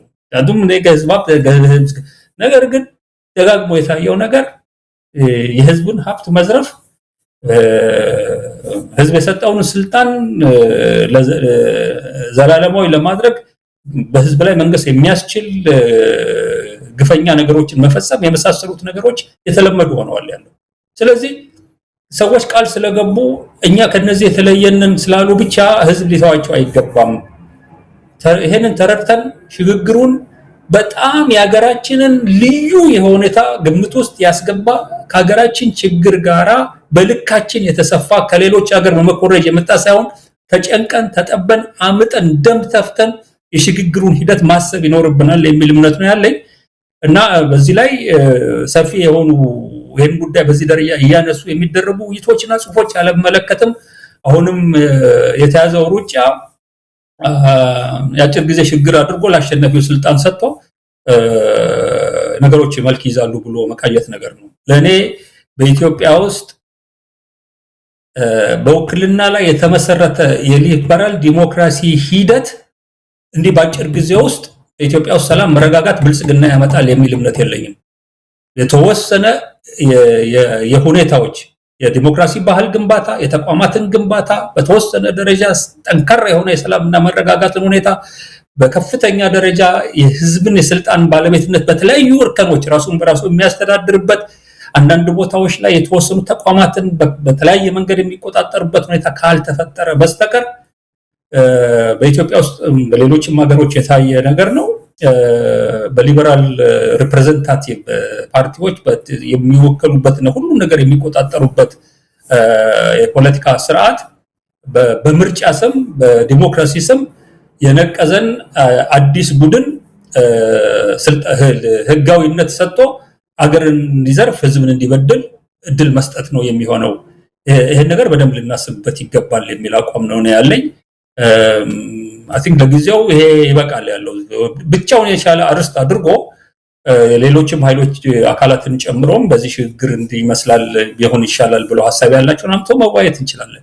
ለኔ ግን ስለተጀመረ ነው እንደ ጉዳይም መነሳት አለበት ያልከው እንጂ መጀመሪያ በሾርት ተርም ፕሮግራሙ ላይ አገርን እንደ አገር ማረጋጋት፣ መንግስታዊና ህዝባዊ ተቋማት የሚሰጡት አገልግሎት እንዳይቋረጥ የሚያደርግ ስራ መስራት ከተቻለ አብይን አስወግዶ ይሄን ራሱን እኔ እንደ አንድ ኢትዮጵያ ካለችበት አስቸጋሪና ፈታኝ ሁኔታ እንደ አንድ ታምር ነው የምቆጥረው። እንደ አንድ ታምር ከዛ በኋላ ደግሞ ቀስ ብለን ወደ ሁለተኛው ነገር እንጓዛለን። ሁለተኛው ነገር ግን ካሁኑ ማሰብ የጀመሩ ስላሉ አሁን ያልኳቸውንም ነገር ጨምረው ያስቡበት የሚል አቋም ነው ያለኝ።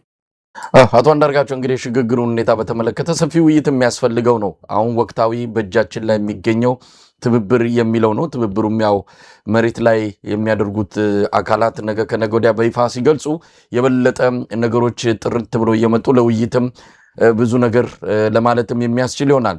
እንደ ማጠቃለያ ግን እነዚህን ሁሉ ነገሮች ምክክር፣ ሽግግር፣ ትብብር የሚለውን ሁሉ ይዘን ምንድነው መደረግ ያለበት? በአጠቃላይ የኢትዮጵያ ሕዝብ ምን ይጠብቅ? እንግዲህ ኃላፊነት ያለባቸው አካላት ዳር ይዘዋል፣ ጥግ ይዘዋል። ሚዲያውም አንድ የዕለት ተዕለት መረጃዎችን በማቀበል ደራሽ ዜናዎችን በመስራት ላይ ተጠምዷል። እንደዚህ የሚያገናኝ የሆነ የጋራ ነገሮች ያስፈልጋሉና ከማን ምን ይጠበቃል? እንደ መውጫ መልእክትም ካለ እንዲሁ ዝም ብሎ በመናገር የሚሆን ቢሆን ኖርማ ከሁሉም የሚጠበቀውን ነገር መናገር በተቻለ ነበረ። በጣም የሚዘገንን ነገር እኮ ነው መሳይ። የማያቸው ነገሮች በሽሜ ሶሻል ሚዲያውም ዩቲዩብም የሚያወጣቸው ብዙ ነገሮች አሉ። ሪሊ ኢትዮጵያ ሰው በዚህ ደረጃ የሚያልቅባት፣ በዚህ ደረጃ በችጋር የሚጠበስባት፣ በዚህ ደረጃ አፈናና ግድያ የሚካሄድባት አገር ናት ወይ የሚል ጥያቄ የሚያስነሳ ነገር ነው የምትመለከተው። ምክንያቱም አስረሽ ምቹ ትመለከታለህ። በአዲስ አበባ ከተማ ውስጥ ይደገሳል፣ ይዘፈናል፣ ይደነሳል፣ የማይደረግ ነገር የለም። በውጭ ሀገራትም እንዲህ አይነት ሀገር ትኑር አትኑር፣ ትርባ አትርባ የሚባል የመኖርና ያለመኖር ጠርዝ ላይ በተቀመጠችበት ሁኔታ የሚታየው ኢንዲፈረንስ ሾክ ነው የሚያደርገኛለሁ። ባለፈው ጊዜ በሚዲያ ነው እየታየ ያለው። በጉራጌ ሀገር ውስጥ 3 አማራዎችን ከመኪና ላይ አውርደው እጃቸውን ወደኋላ አርስረው ጭንቅላታቸውን በጥይት በስተው ዘመዶቻቸው ላይዎቻቸው ያሉበት ቦታ ላይ ወስደው ሬሳቸው እንዳይነሳ ለ3 ለ4 ቀን አድርገው በእንስሳ እንዲበላ ያደረጉበትን ሪፖርት ክሬዲብል የሆኑ ሚዲያዎች በስነ ስርዓቱ ከነፍቻው አሰራጭተውታል። እንዲህ ሌላውን ነገር ተወቆ ነው ማለት ያለው። እንዲህ አይነት ነገር በ3 ሰዎች ላይ ብቻ መፈጸም ለኔ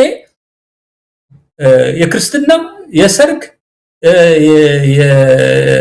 የመታጨት ድግስ አለብኝ ብሎ የሚያሰድን ሰው ይሄን ያየ ሰው ያቆመዋል ብዬ ነው ማስበው። አያረገውም ብዬ ነው ማስበው። እንግዲህ አስብ፣ በዚህ ላይ በመላው አገሪቷ የሚካሄደውን አሰቃቂ የሆነ ግድያ ጨምር እንደገና እዛው አጠገቡ አዲስ አበባ ውስጥ በችጋር እየተጠበሰ ያለን ማህበረሰብ የሚኖርበትን የህይወት ሰቆቃ ተመልከት። ያለው ይሄ እየተካሄደ እንዲህ አይነቱ ቀይ ሽብርን የመሰለ ነገር እየተካሄደ እንዲህ አይነቱ ነገር እንፈጽማለን ብሎ በአደባባይ አብይ አህመድ እየተናገረ ብርሃኑ ነጋ ባለበት ስብሰባ ላይ በቀይ ሽብር እህቱ የሞተችበት ሰው ባለበት ስብሰባ ላይ እየተናገረ ማለት ነው። ይሄንን በድርጊት ፈጽሞ ዛሬ አብን እነ ኢዜማ እነ ብርሃኑ ስቲል የአብይን እጅ እየጨበጡ የሚውሉበትን ሁኔታ ስታስብ ቅድም የነገርኩ ነው። ቃል ይቃትታል ያለው ስሜትን ለመግለጽ። ስለዚህ አሁን ምን ይደረግ ለምትለኝ ያለው እኔ ስለተናገርኩ ቢደረግ መስዋዕትነት እየከፈሉ ትግል የሚያደርጉ ኃይሎች አሉ። እነሱ የሚሰሩትን ይሰራሉ። ሁላችንም ባለን አቅም የዚህን ከፈኛ አገዛዝ እድሜ ለማሳጠር ማድረግ ያለብንን ኮንትሪቢዩሽን አስተዋጽኦ ሁሉ እናድርግ። ይሄንን የሚያደርገው ወስን በዩኒቨርሲቲ ደረጃ ተቀምጦ አገር ሰላም የሆነች ይመስል ጂኦግራፊ እና ሂስትሪ ምናምን ነገር እያስተማረ ስለ ሰዎች እልቂት ግን አንድ ቃል የማይተነፍስ ምሁር የሞላበትን አገር ነው እየተመለከትክ ያለው።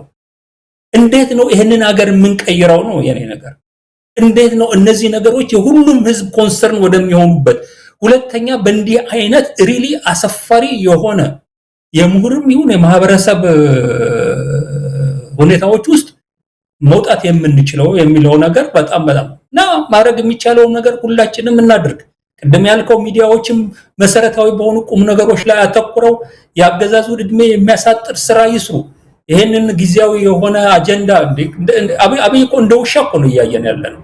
በየጊዜው አጀንዳ ይጥልልናል የንን አጀንዳ ላይ እንናከሳለን ስትራቴጂክ የሆነ ጭንቅላት ይዘን ስትራቴጂካሊ እኛን የሚጠቅሙ ጉዳዮች ላይ መስራት ይኖርብናል ከነዚህ ጉዳዮች ዋናው ይሄንን ኃይል የሚፋለሙትን ኃይሎች ትብብር እንዲያደርጉ ትብብራቸውን በቀና በሆነ መንገድ እንዲያደርጉት ወደ ሌላ ዙር ሌላ ነገር ውስጥ መልሰን መግባት በማንችልበት ሁኔታ ሁላችንም የተለያየን ማህበረሰብ ውስጥ እነዚህን ኃይሎች የምንደግፍ ኃይሎች ተጽዕኖ እንድናደርግ በምንችለው ሁሉ ደግሞ በቁስም ይሁን በሞራልም በሌላ ነገር እነዚህን ኃይሎች ደግፎ አገዛዙን መጣል ነው ሌላ ምን እናደርጋለን ሌላ ምን አለ በጣም አመሰግናለሁ አቶ አንዳርጋቸው እንግዲህ ይሄ ውይይትም ለመጫር ሌሎችም በዚህ አጀንዳ ላይ ሐሳብ እንዲሰጡ እንዲጽፉ የሚጋብዝ እንደሚሆን ተስፋ አደርጋለሁ ከለተለት አጀንዳዎች ወጥተን አብይ ከሚወረውራቸውና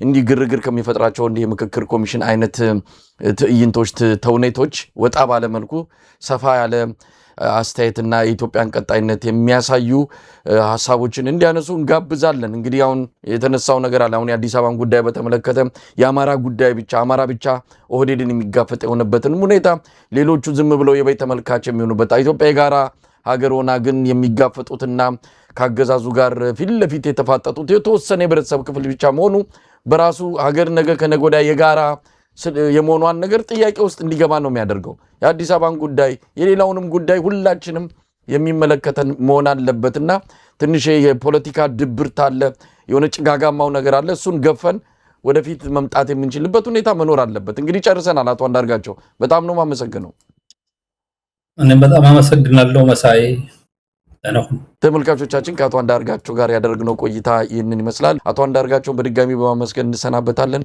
ጤና ይስጥልን